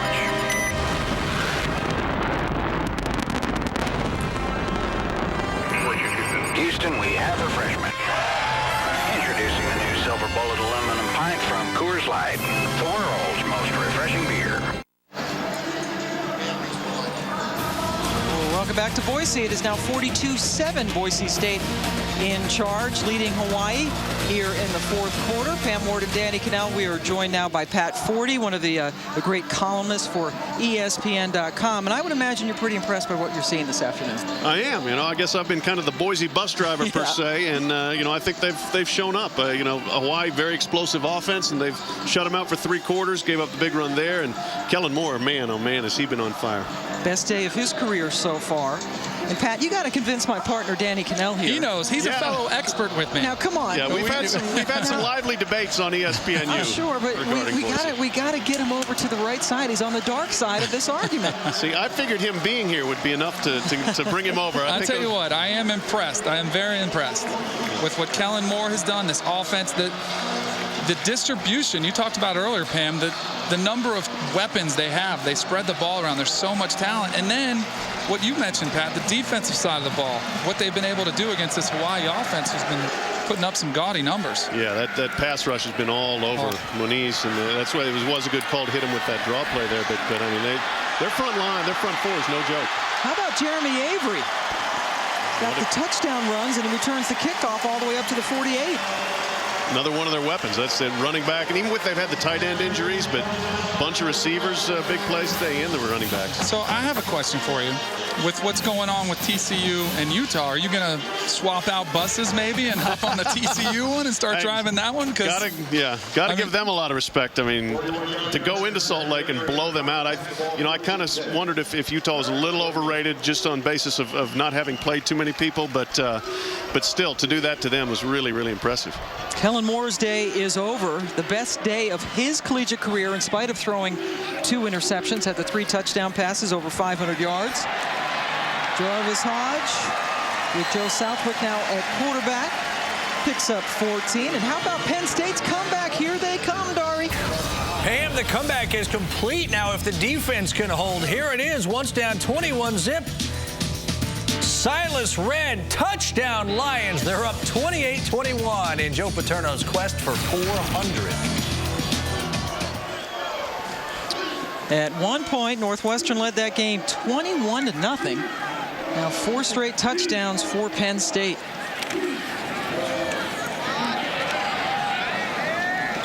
First down run by Jarvis Hodge, who picks up 4 yards. Well, I mean, how does Utah, I mean, they get ranked 5 in the country. I just feel they had no business being that high. There's too many flaws in the system. There are. I agree with you, Danny, no doubt about it. And, one of the things I think a lot of us put too much stock in them beating Pittsburgh at the beginning of the year, thinking Pittsburgh was going to be real good. And the problem is you get into voting, you get into kind of slot voting, and other teams lose, so you just keep moving them up without even really paying much attention to who they've beaten. And really, they had played the bottom half of the Mountain West, and that's not a real tough league at the bottom. And so I think that had kind of artificially inflated their worth. See, that's why I think they should go. I know it'll never happen. Obviously, we need a playoff, but I think with the polling, the voting, I think it should start mid-October. Let people see what people are made of, who they're playing. We'll find out the Pitt wasn't that good.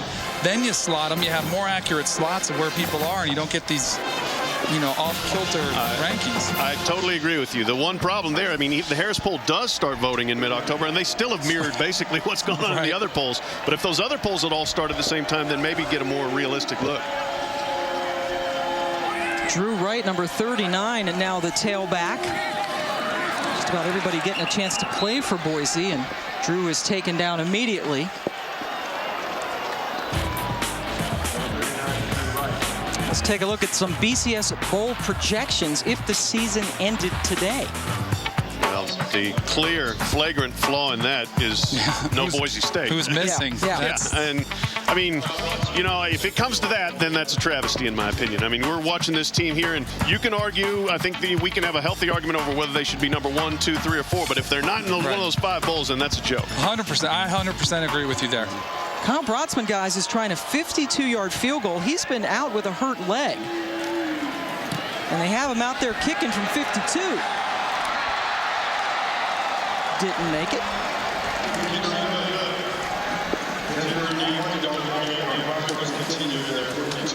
So Boise State didn't score.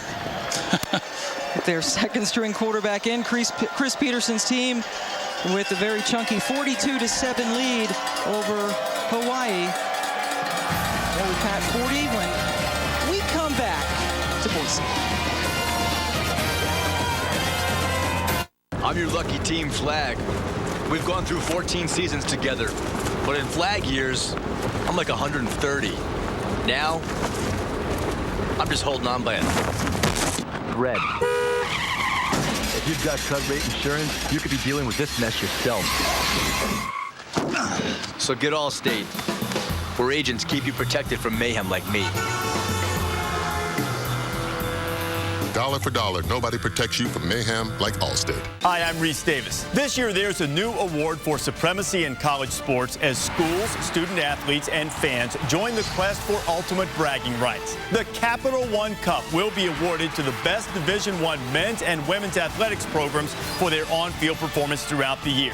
Schools will earn points based on their team's finishes in NCAA Division I championships and final official coaches polls. The journey for the Capital One Cup begins this fall. To learn more, go to CapitalOneCup.com. ESPNU is home for the passionate college football fan as our experts break down the top 25 in a weekly 3-hour special. The Experts, Tuesday at 1 and 7 on ESPNU. Want a great body? Then get the X Factor. The X Factor is your way to a body that's stronger, leaner, more powerful, and tight to the core. The X Factor attaches to any door. Its unique design uses 250 pounds of dynamic resistance and can be upgraded to 360 pounds. The X Factor comes fully assembled, so it's simple to set up. And don't worry, it can't damage any door. X Factor. Try it today for as little as $14.95. It comes with the X Factor Dynamic Exercise Wall Chart and the X Factor Total Body Workout DVD, 2 workout handles, 2 ankle straps, and a downloadable digital nutrition guide free. And if you order now, you'll get 2 more workout DVDs, the X Factor Explosion DVD and the Ab Shred DVD, featuring Michael Scott, former U.S. Special Forces. Train with me and get in the best shape of your life. Try the X Factor now for 30 days, risk-free for as little as $14.95. If you're not totally satisfied, return it for a full refund. This $14.95 trial offer won't last, so go to buyxfactor.com or call 1-800-515-2185.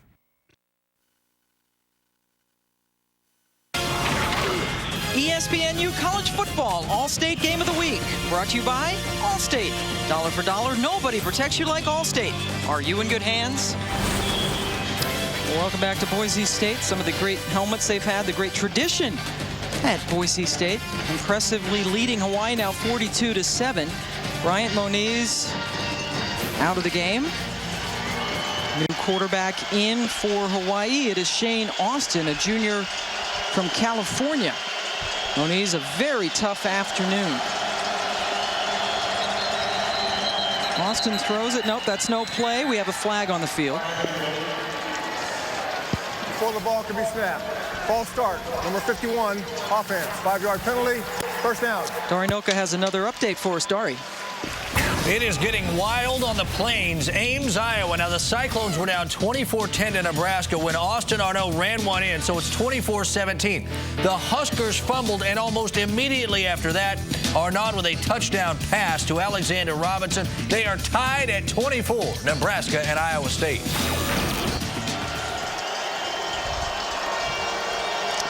Thank you, Dari. We are back here. Not nearly the suspense in this game. Pam Ward, Danny Cannell, Jess Mendoza, and Pat Forty now joining us on a beautiful day in Boise. Alex Green, the running back, had a 54-yard touchdown run.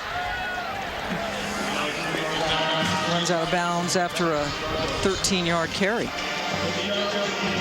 Pat Forty joining us up here, and I love debating the BCS debate, whether Boise should be in the national title game. But something else that really came to my attention was the Cam Newton story, which you helped break. Yes, sir. What can you tell us? Is there any updates to that, or is well, you know, Auburn very confident that he's eligible. They played him today, and you know, Newton talked to the media afterwards and basically said it's out of his control from what I've been able to gather. And you know, it's going to be one of those situations where you kind of wait and see to see what the NCAA is going to do. This is kind of in the NCAA's court now, Danny, and you know, our story did not allege that Auburn did anything wrong, didn't allege that the Newton family was in cahoots with Kenny Rogers, the former Mississippi State player who allegedly solicited the payment.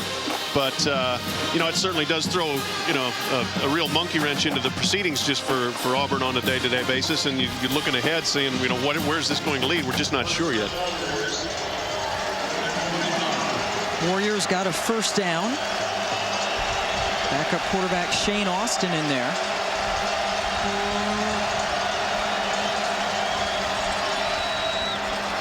Completed over to Greg Salas. I believe that's only the second catch of the day for Salas. Guy who came in leading the nation with 81 catches has 2 today. Yeah, Boise did a great job of figuring out the slot game for Hawaii, which is typically where the ball goes in the run and shoot offense, and has done a great job of shutting that down. Hurt also with the absence of Kealoha Polaris, who was out there for one play, hurt his hamstring last week against Idaho and has been unable to play.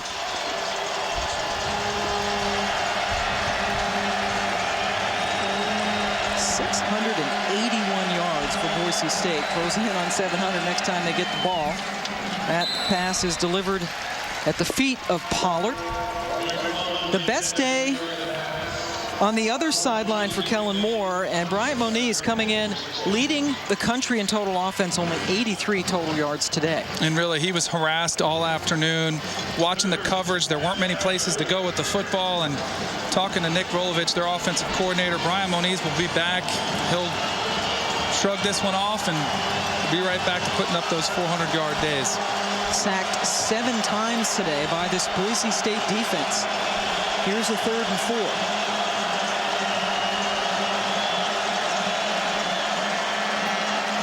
Austin completes it, but tackled about a yard short of the first down is Dustin Blunt. Pat, I'm curious as far as how this, we talk a lot about the Heisman race and Cam Newton. Obviously, everybody's front runner, 4 touchdowns today again.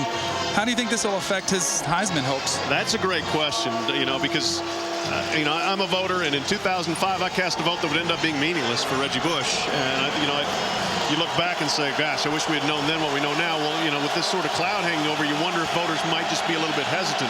As of what we know right now, I think it would be unfair to penalize Cameron Newton from a voting standpoint. There's not enough out there to say that he doesn't deserve it. And on 4th and 1, the snap goes over the head of Austin. Austin picks it up, but it's Boise State ball. In great field position yet again around the 27-yard line. That kind of maybe a microcosm of the kind of day that Hawaii has had. They lost 27 yards because of the long snap. Pat, here's a look at my top 5. Really, it's a 3-man race in my mind. Do you agree? Yes, I do. I agree. I have Newton and Moore very close, and I thought Kellen Moore looked the part today, very much so. I know Hawaii's defense is not superb, but I thought total command of the game, some great play fakes, some great throws, and LaMichael James is 3rd. And then I do have Luck as my 4th guy too, and then 5th is kind of jump ball. But I think the first 3 it's a revolving door, that 5th spot. Yeah. Jarvis Hodge in at running back. Joe Southwick in relief of Kellen Moore at quarterback. And Hodge is able to break free close to another first down. With the strength of schedule hurting Boise State's standings in the BCS, do you think it also hurts Kellen Moore as far as where, his competition? I mean, I talked earlier about Cam Newton, who he's going to be playing down the stretch. Sure. And if he's able to produce there, you look at Kellen Moore's last few games, I mean, is that going to hurt him? I think so. I mean, voters are certainly going to look at that, and just judging from my Twitter feed today, I mean, nobody wants to give Kellen Moore credit for anything for this game. Certainly if you're an Auburn fan or a Cameron Newton backer, they just, you're playing a JV defense and that sort of thing, which is unfair in my opinion. Snap handle, good job by Southwick to gather it in and then hand it off to Hodge, who picked up the first down. Correa in on the stop, and there is the remaining schedule for Boise. Obviously, the Nevada game's got to be circled. I think that's a big one. Nevada's a legitimate team. That's on the road in Reno on a huge day, November 26th, when Alabama plays Auburn, when Oregon plays Arizona. So there's a lot going on that day, and I think Heisman voters will be watching real closely how that game goes. All right, Mr. 40, I'm going to make a little point here, though. In the Nevada game, what you just said is important. Hawaii beat Nevada. Yeah, so, Hawaii tough on the island. Tough on the island. Hodge, both hands on the football on first down. Gets it down inside the 10. Paredes coming up with another stop for Hawaii. There's no doubt in my mind that Kellen Moore is the best passing quarterback in the country. I mean, just what he does. I don't care if you're running a 7-on-7 drill, which is a lot of what his offense turns into because he has so much time. But the efficiency, it doesn't matter. If you're going against 7-on-7, the 19 completions in a row today, it's still phenomenal. Great. Super accuracy and just total command of that offense. Boise with 699 yards of offense. Drew Wright with the ball. Gets them over the hump. 7:01 now for them today. How do you think Boise State is going to do in the style points category for this win this afternoon? I think they've put in plenty. You're winning by 35 points against what had been a very hot team. Was just on the verge of getting into the top 25 with the voters. 700 yards of offense, and they did the right thing too. They took Kellen Moore out when the game was decided. So I think they've put plenty on the board. Now, is it going to pale a little bit in comparison to what TCU did? Yes, but this is still an impressive showing, I think, by Boise. 3rd and 3. Wright gets the first down. It'll be 1st and goal at the 2 as a flag comes in behind the play. And another one. little saltiness on the field right now. Well, Hawaii's got to be frustrated. I mean, we talked to them, and this obviously is not what they had in mind. They thought they could at least move the ball and get some points. But the Boise State defense has been terrific.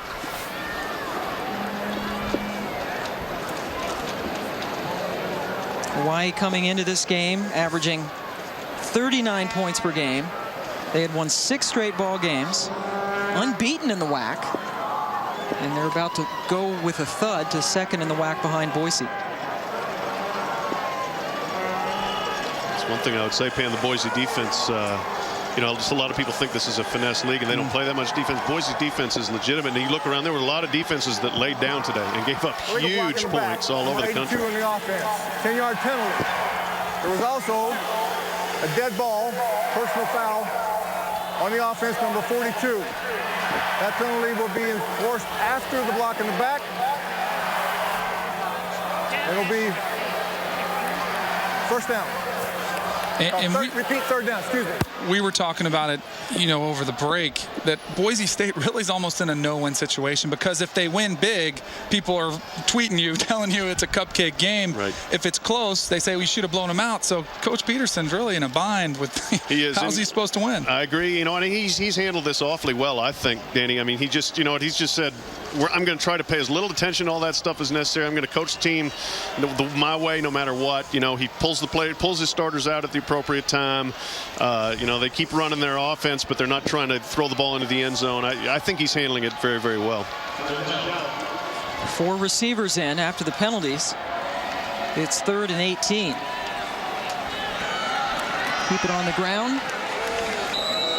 To right. Fans aren't that happy that they stayed conservative on that. Let's go down to Jessica with the report. Jess. Thanks, Pam. I talked with Coach Peterson yesterday, and I asked him, you know, why do you stay at Boise State when you get so many other big offers to go elsewhere? And he said, you know what? To me, this is the big offer. A lot of people don't see Boise State the way I do, but this is exactly where I want to be. What do you think about that, Pat? I think it's, well, you know what?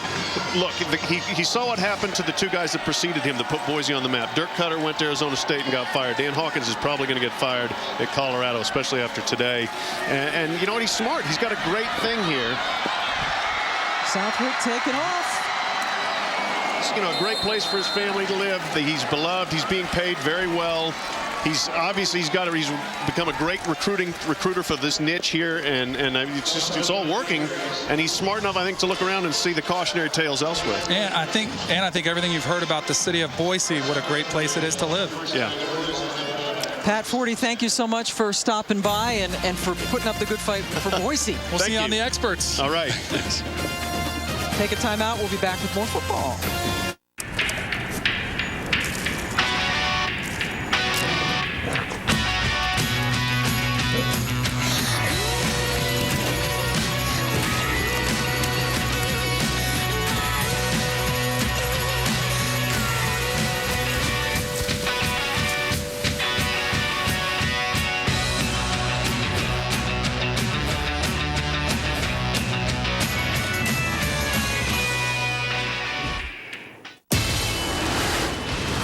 Rated M for mature.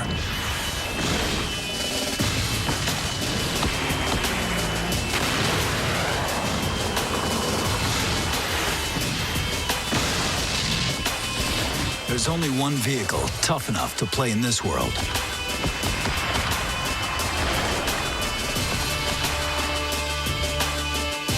The new Jeep Wrangler Call of Duty Black Ops Edition.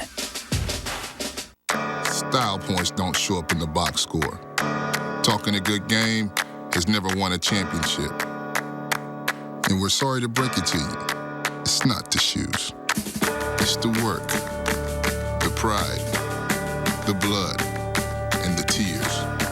Because Russell's wicking sweat out of the equation. Russell Dry Power Moisture Wicking Tees and Fleece. The next evolution in over 100 years of raw performance. No, not now. Come on, please. Oh, great. Nothing's worse than a dead battery. And nothing's more reliable than a Duralast battery. Engineered to start day in and day out, even under the most extreme conditions. Duralast. Proven tough. Only at AutoZone. Well, welcome back to Boise, Idaho. Home of the Broncos. Very impressively leading Hawaii 42-7. Another sold-out crowd. Time to look at our Good Hands play, brought to you by Allstate. Kellen Moore off the play action, showing off a little arm strength. I think one of the knocks against him is that he can't move the ball downfield, but showed plenty of it there on the long pass to Titus Young. Wide open, and boy, it's hard to pick one play that Kellen Moore had because he had so many of them. That was an 83-yard touchdown play, the longest play of the year for Boise State. 4:13 left to go. Chizi Demude in, first time that he has carried the ball for Hawaii. Kellen Moore today, career high 507 yards passing, 30 of 37 through the air. At one point, he completed 19 straight passes in the first half.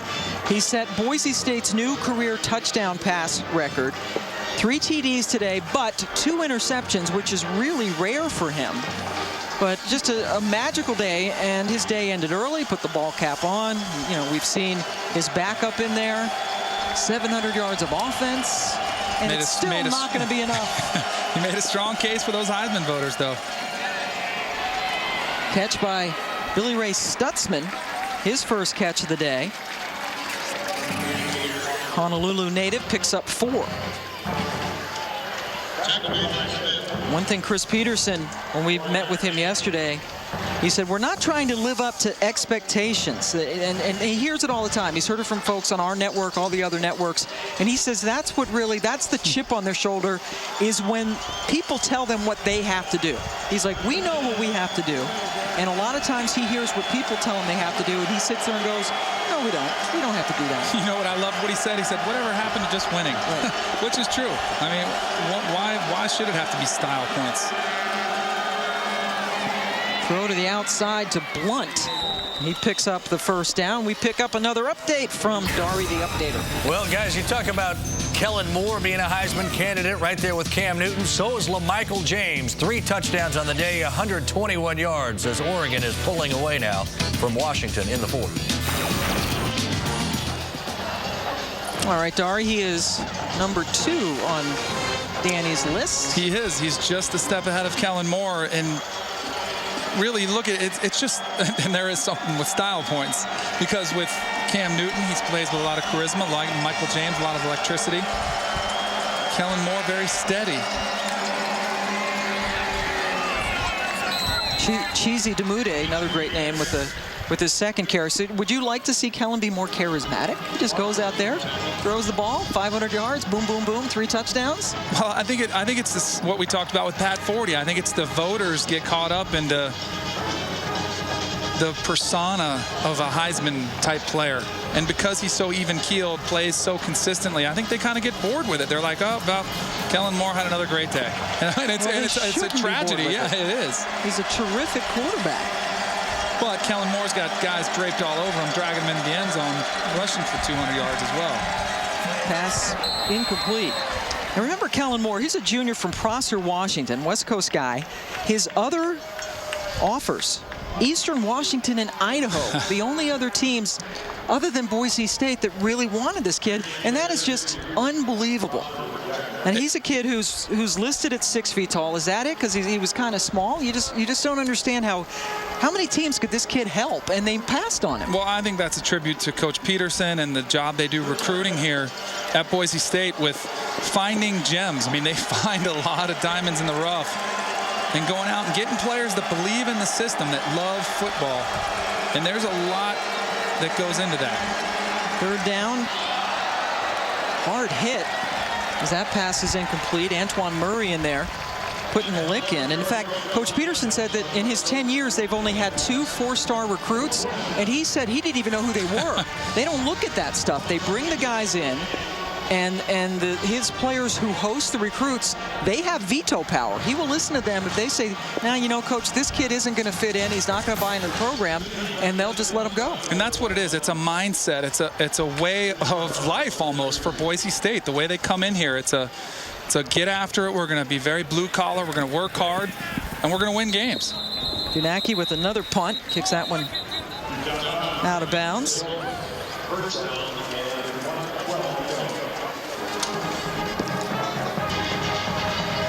Chris Peterson talking to his assistant head coach today. 719 total yards, close to the school record that they set in 2003 against Louisiana Tech.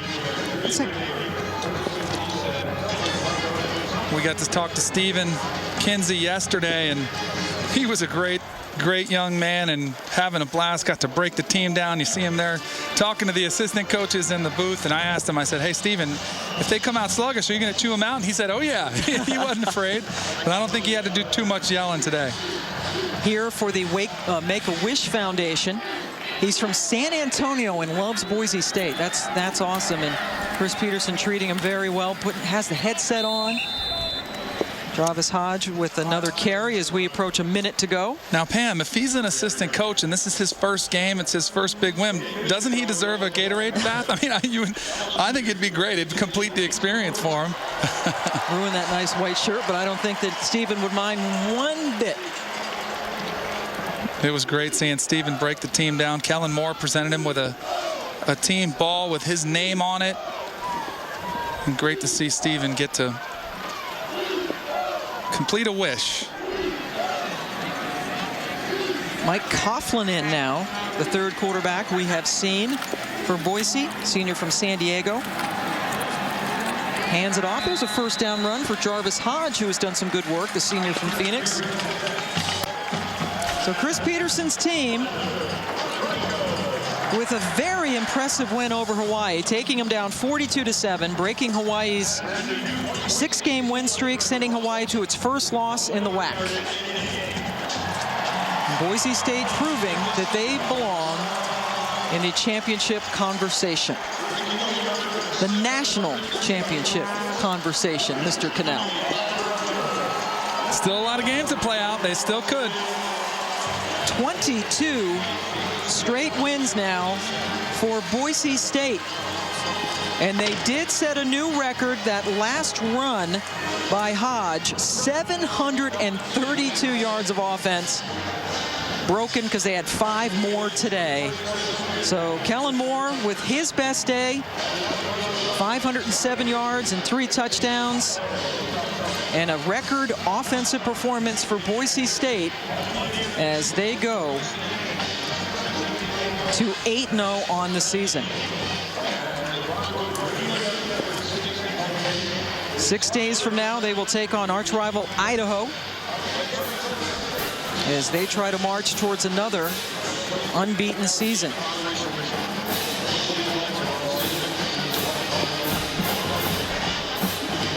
Hawaii falls to 7-3 on the season and now 5-1 in the WAC. Greg McMackin will take his team back to the beautiful islands after they just got a smackdown by Boise State. Jessica Mendoza is down there with Coach Peterson. And Coach, Kellen Moore, career high 507 yards. Tell me a little about your quarterback today.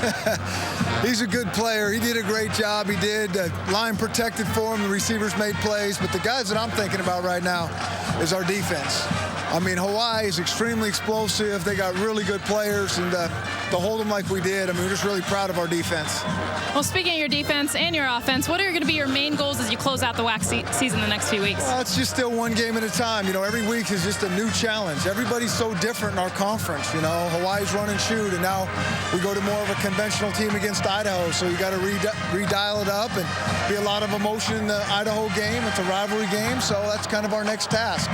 Thanks a lot, Coach. Thank you. All right, thanks a lot, Jess. And Coach Peterson's right. His defense was absolutely terrific. Hawaii averaging 39 points per game, 396 yards through the air, first in the nation, but they were totally dominated, losing 42-7 today. SportsCenter U is next, followed at 7 Eastern by Louisiana Lafayette and Ole Miss.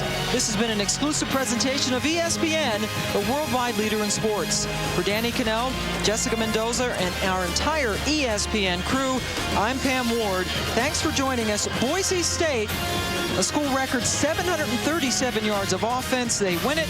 Let's go to Dari in the studio. This is SportsCenter U.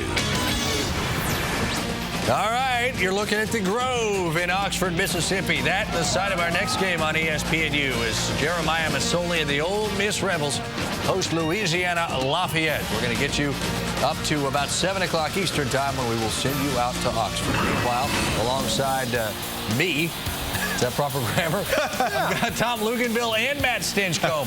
That's right. You get 3 for the price of 1. TCU, Utah. Well, you get 1 for the price of 2. 1 really good team and 1 that we just maybe thought was a little too good. Look at Andy Dalton to Josh Boyce, 93 yards. TCU is rolling. I mean, rolling. And then, what? Jeremy Curley for the touchdown pass from the receiver to Bart Johnson. What is going on, gentlemen? TCU is legitimate, defensively especially, perhaps. We knew that going into this ball game, but they put on an offensive show. But we see here TCU and their speed going into this game. Utah you have to run right at speed, but the difficulty is it's hard to throw into it. You see there with the pick, TCU dominating this football game and legitimizing their ranking at number 3 and how they leapfrog Boise State. Strong strength of schedule, and it only got stronger versus a Utah game right here, number 5 team in the country, and they run away with it. Yeah, we're going to get more in-depth on this and what we've seen. Luke's going to give us his take on TCU and maybe where they sit in that national championship picture. Anyways, we welcome you in. Dari Noka, that's 2-time All-American Matt Stinchcomb. There's our head recruiting man and just all-around good college football guy, Tom Luganville, keeping you entertained till we send you to Oxford, Mississippi. Cam Newton, been the subject of all the off-the-field allegations. Well, he came to play, no question, against Chattanooga. Emory break for the touchdown there. Auburn up 14-zip, and then Newton, easy. Just walk it in. Yeah, he's eligible at Auburn, period. Right, period. As head coach Gene Chizik said. Cam Newton then to Terrell Zachary. It's a Tom Luganville touchdown here. You know, just throw it to your guy and let him do the work, right? Those are the kinds that I was capable of throwing. I couldn't do anything past downfield. I was getting a little worried that Cam Newton was too eligible as he was playing late in this game with a big lead over Chattanooga. Yeah, he did. He finished up the first half. Look what his number. This is first half numbers, though. 317 yards. 5 touchdown day, 35 total touchdowns on the season. That includes a receiving touchdown. And afterwards, Newton was asked, with all that happened this week, does this win, does right now feel any different? You know, we've just been doing exactly what we've been doing week in and week out. Trying to prepare, you know, and execute the plays that the coaches have designed the game plan for us to execute. And with that, you know, success follows. No, I feel 10-0. That's about it. I can't keep stressing the fact that, you know, 365 days from now, you know, I was in Blaine College in Brenham, Texas, and, you know, I couldn't even write out how I wanted it to be. You know, being in such a great atmosphere in Auburn, Alabama, you know, with the coaches, the players, the fan support, and I'm just ecstatic. You know, I'm kind of dumbfounded with words to say because I don't even know what word to say to express my emotion of how great I feel right now. All right, so Auburn rolls, Cam Newton rolls. You see what he did through the air. First 300-yard passing game, first 4 touchdown passing game. All Heisman-like as he rolls on in that Heisman Trophy race. And it comes down ultimately to voters. Based on allegations, do you want to give him the guy? They are simply just allegations at this point. He's been awfully, awfully good. All right, Alabama, LSU. Top 10 game. SEC West lead, well, second place behind Auburn is what's on the line between these two one-loss teams. Alabama quickly. Trent Richardson sets up a short McElroy to Trent Richardson touchdown. Good start for Bama. And this is what Bama needs. They need an explosive running game. But Trent Richardson, we know, not just a running back, he's got great hands out of the backfield. Jordan Jefferson, renowned for his passing. He's one of the best.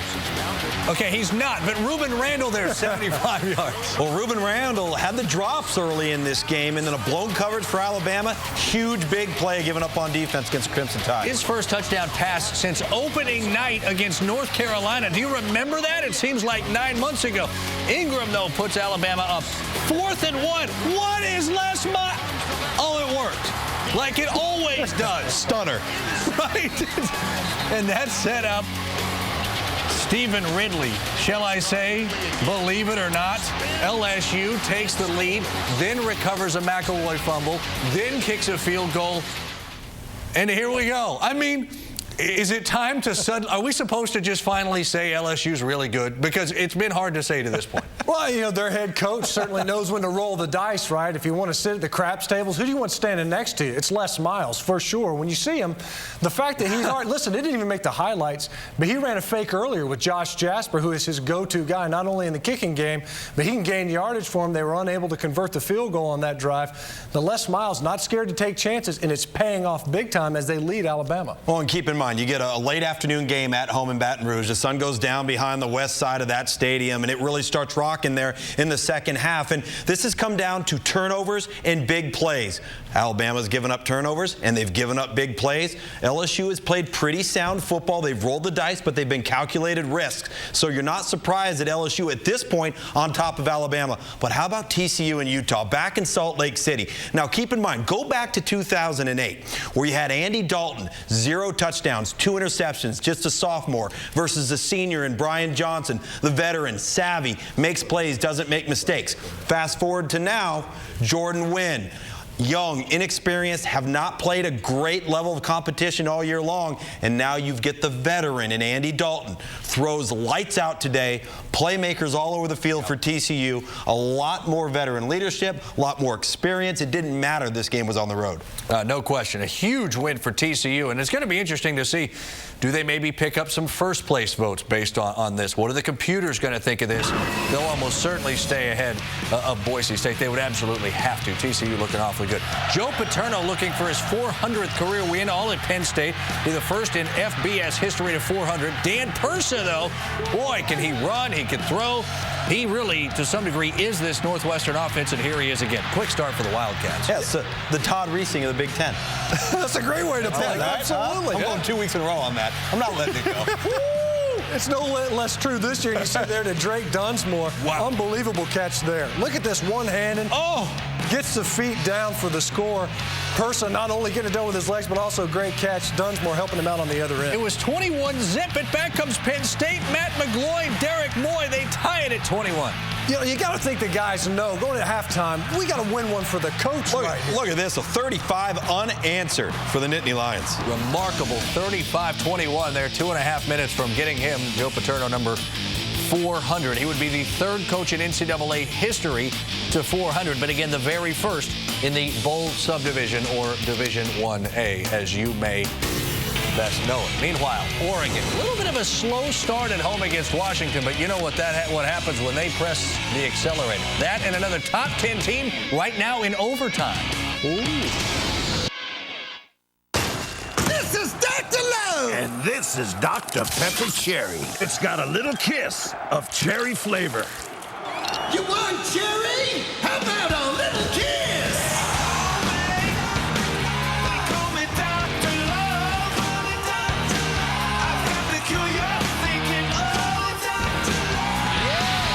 You can't beat a little kiss of cherry. Trust me, I'm a doctor. The universe of good, safe family vehicles has 2 clear standouts, the Dodge Journey and the Armored Car. This Journey comes with all-wheel drive, multimedia features, and is an IIHS top safety pick. And while families appreciated the Armored Car's bulletproofing, they missed certain features the Journey offered, like seats. The Dodge Journey, world's best vehicle? Dish Network claims they have the same TV as DirecTV for less. What Dish doesn't tell you is that if you're one of the millions who love AMC, BET, Hallmark, or MSNBC, you won't get them with Dish Network's basic package. In fact, you won't get any of these 42 channels. With DirecTV's basic package, you get all those channels and a whole lot more. So don't be fooled by Dish Network. When you compare, DirecTV wins every time.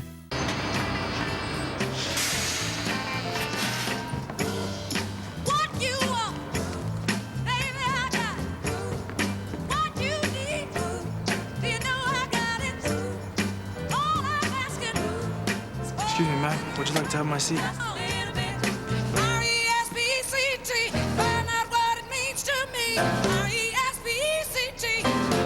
A message from the Foundation for a Better Life. Michael James. Is there anything else he can do? Jeremiah Masoli and Ole Miss getting set to kick off at home against Louisiana Lafayette. We will bring you that game in a matter of minutes right here on ESPNU. In the meantime, you get Luganville, Stinchcombe, Noka, not necessarily in that order. Nevada taking on Idaho. Now, Nevada still set to host Boise State in a couple of weeks. Colin Kaepernick to Shane Anderson. Well, Kaepernick's good. Just not a lot of people get to see him. Kaepernick again. This time to Rashard Matthews. And everybody looks at him as a runner. This guy gets it done through the air. He has all year long. Yeah, he really is that Nevada offense. They run the ball. Well, you know, they get more credit for running than throwing. Looking at 51 yards to Matthews. Kaepernick, 4 passing touchdowns. They're hammering Vandals inside there in Moscow. How about Oregon and Washington? Oregon #1 in the BCS. Chip Kelly's team. You talk about their ability to step on the gas. This thing, a slow start for the Ducks, but Darren Thomas, the all underrated team. Yeah, he really is, and especially we see him there getting it done as a runner, but we know him to be a very efficient passer as well. And then long field goal try here for Eric Folk. Watch. The Duck takes it right off the chest. It's like lawn darts. He was begging to catch that. Could hinder his push-up output.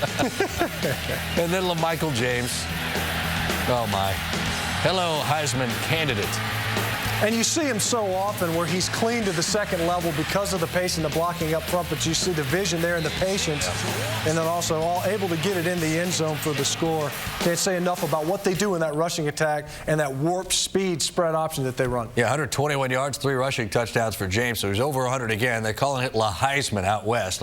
Maybe he gets into that mix, but Cam Newton still, to me, at least looks like he's running into it. Tom Luganville, Matt Stinchcombe, Dari Noka. How about Nebraska, #7 in all the land, taking on Iowa State in Ames. Taylor Martinez ankle hindering him. So Martinez doesn't play. Cody Green gets the start. There's Roy Halou, who went for 307 last week. But then Austin Arnaud, touchdown pass. Couldn't have been more well thrown than that on the back shoulder. Here's Arnaud again. Well, he completed it. Yeah, exactly. Unfortunately, to the other team. You know, Iowa State, though, the fact that they're competing, this team's been very schizophrenic all season long. But then you see Nebraska in the special teams, Iowa State able to generate opportunity as well, something you got to be able to do. Yeah, right after a Nebraska touchdown. So now Arnaud to Alexander Robinson. That after the turnover, it's 24. They go to overtime. So Nebraska scores. Then Iowa State scores. Jake Williams from Arnaud.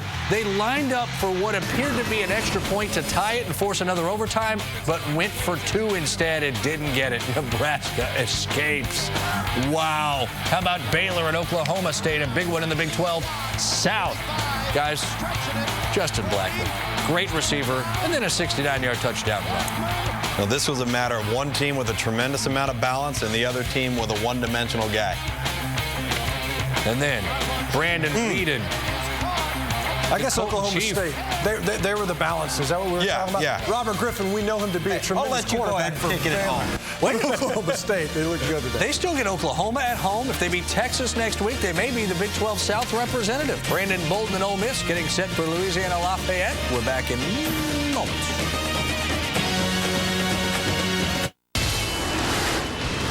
Rated M for mature.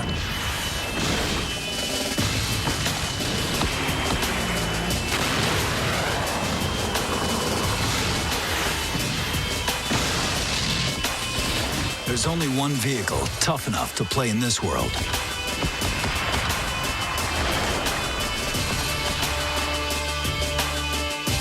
The new Jeep Wrangler Call of Duty Black Ops Edition. USA Prime Credit. My name Peggy. You have problem? Peggy? Okay.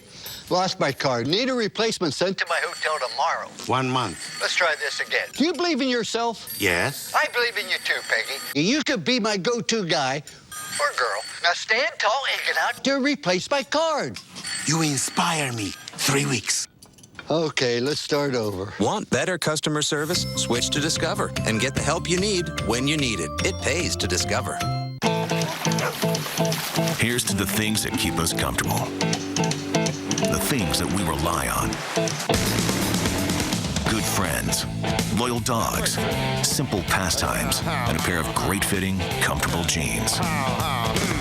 Wrangler 5-star premium denim jeans. Relaxed and comfortable to fit you right. Nothing beats Wrangler comfort. Wrangler, real, comfortable jeans.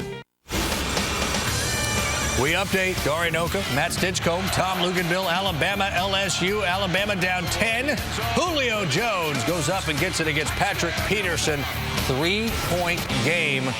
Now Alabama right back in this thing. They've got LSU faced with a 3rd and 13 with Jarrett Lee, not Jordan Jefferson, in at quarterback. And LSU picks up the first down and is into Alabama territory. We'll keep you posted here.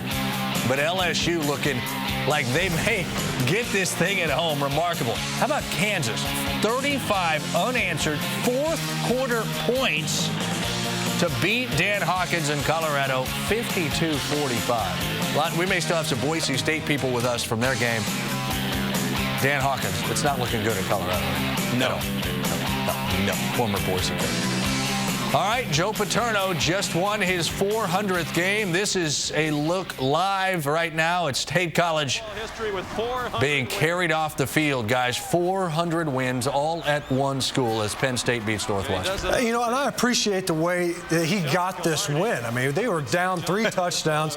It looked like it was incredibly bleak. We were even speculating the way Indiana played, whether or not he would even get to 400 with what's remaining on their schedule. For them to come back the way that they did, come roaring back, and get this victory is huge for Joe Paterno, not for the number 400, but also for the team. Yeah, I think the sports information director at Penn State sent a memo at halftime to the players. Hey, by the way, your coach is playing for 400 today. Oh, okay, well, let's go ahead and score some touchdowns then, not 35 unanswered. Yeah, remarkable. You saw Pat Fitzgerald there embracing Joe Paterno. He's one of the best guys in college football, too. So he certainly appreciates the fact, while he doesn't like that it came against his team, appreciates the historical significance in that as well. Heather Cox talking with Joe Paterno. This is live. Let's listen in. History of college football to get 400 wins. How do you measure the significance of this mark? Oh, I was just delighted to see us come back. I thought the kids, when they hung together, and I was real proud of them. I think Northwestern's, I think Pat's doing a great job. And they're a class outfit, and I was worried silly about them, and I'm just delighted we came away with a win. Coach Paterno, ready for next week. What has motivated you to get to this point? Oh, geez, getting paid. No, I've been very fortunate. It's been a great place to live, great place to coach. A lot of people have been helpful. No, I've been very lucky. Coach, your son Jay told me that you're starting to appreciate things now more than you ever have. What do you appreciate most about this moment? Well, let's see what happens.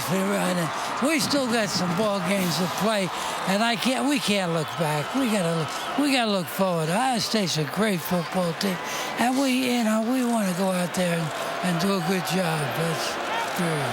And you certainly wanted to share it with your wife, Sue, affectionately known around here as Sue Pa. Now, Sue, you were there behind closed doors. In front of everybody, Coach Paterno has said that this win isn't any different than any other. But behind closed doors, how much do you think this means to your husband? We haven't talked about it. I'll let you know after we do that. Glad it's over, to be honest with you. We've got to go get our kids. You enjoy the celebration with your family. Guys, 27 Paternos, 17 grandkids here to enjoy it. nice. Can we not just let the Paternos have this moment? Can the Lions just get out of the shot? He just won 400. She was hugging him like she knew him. Yeah. Well, she's probably, who is this clown? Is he one of your players? Listen, well, maybe the most vintage response, though, huh? Best answer ever. What's your motivation? Getting paid? There it is, 400. Unbelievable. Unbelievable. Thank you, Lion, for making it so memorable. All right, we're going to get you out now to Oxford, Mississippi. Ole Miss getting set for Louisiana Lafayette. And there should not be a lion sighting there at the site of the Rebels. Only a black rebel bear. That's true, that's right. A new mascot for Ole Miss. But it really was, to me, that was a vintage moment. We've already talked about it. 400 wins. Yeah. It's a record. He did it entirely, his entire coaching career, at the same program. That's unheard of. We'll not see that ever again. Not only the number, but also the tenure at a single program like that and the impact that he's had on the Penn State, the entire athletic department. It's not just singular to the football program, but I guess the enormity of what's been accomplished today and in the fashion in which it was accomplished, I thought was really dramatic.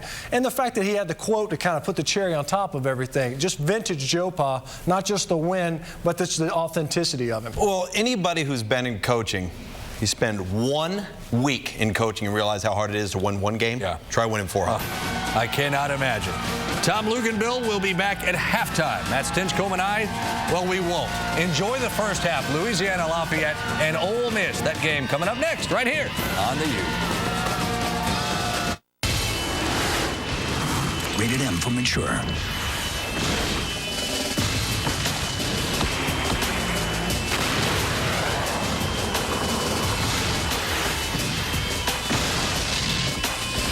There's only one vehicle tough enough to play in this world.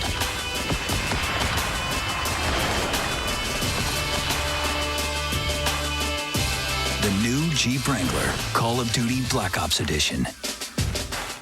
Are things different now that I'm not crushing quarterbacks every Sunday? Yeah, a little bit. But I still have a taste for greatness. So I love Dr. Pepper. The taste of these 23 flavors can never be equaled. Like me. Pizza perfect nab. I got it. Donovan. Mike? What, man? Come on, Mike, man. Still got it. There's nothing like a pepper. Trust me. I've sent people to the doctor.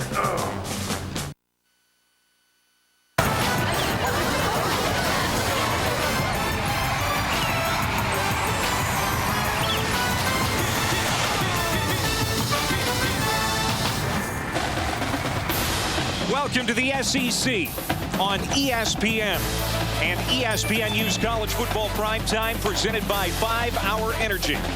It's one of the prettiest college settings in the country, the Grove at Ole Miss. And tonight there is a homecoming buzz as the Rebels host the Raging Cajuns of Louisiana Lafayette, a team they can't overlook, a lesson Ole Miss learned back in September.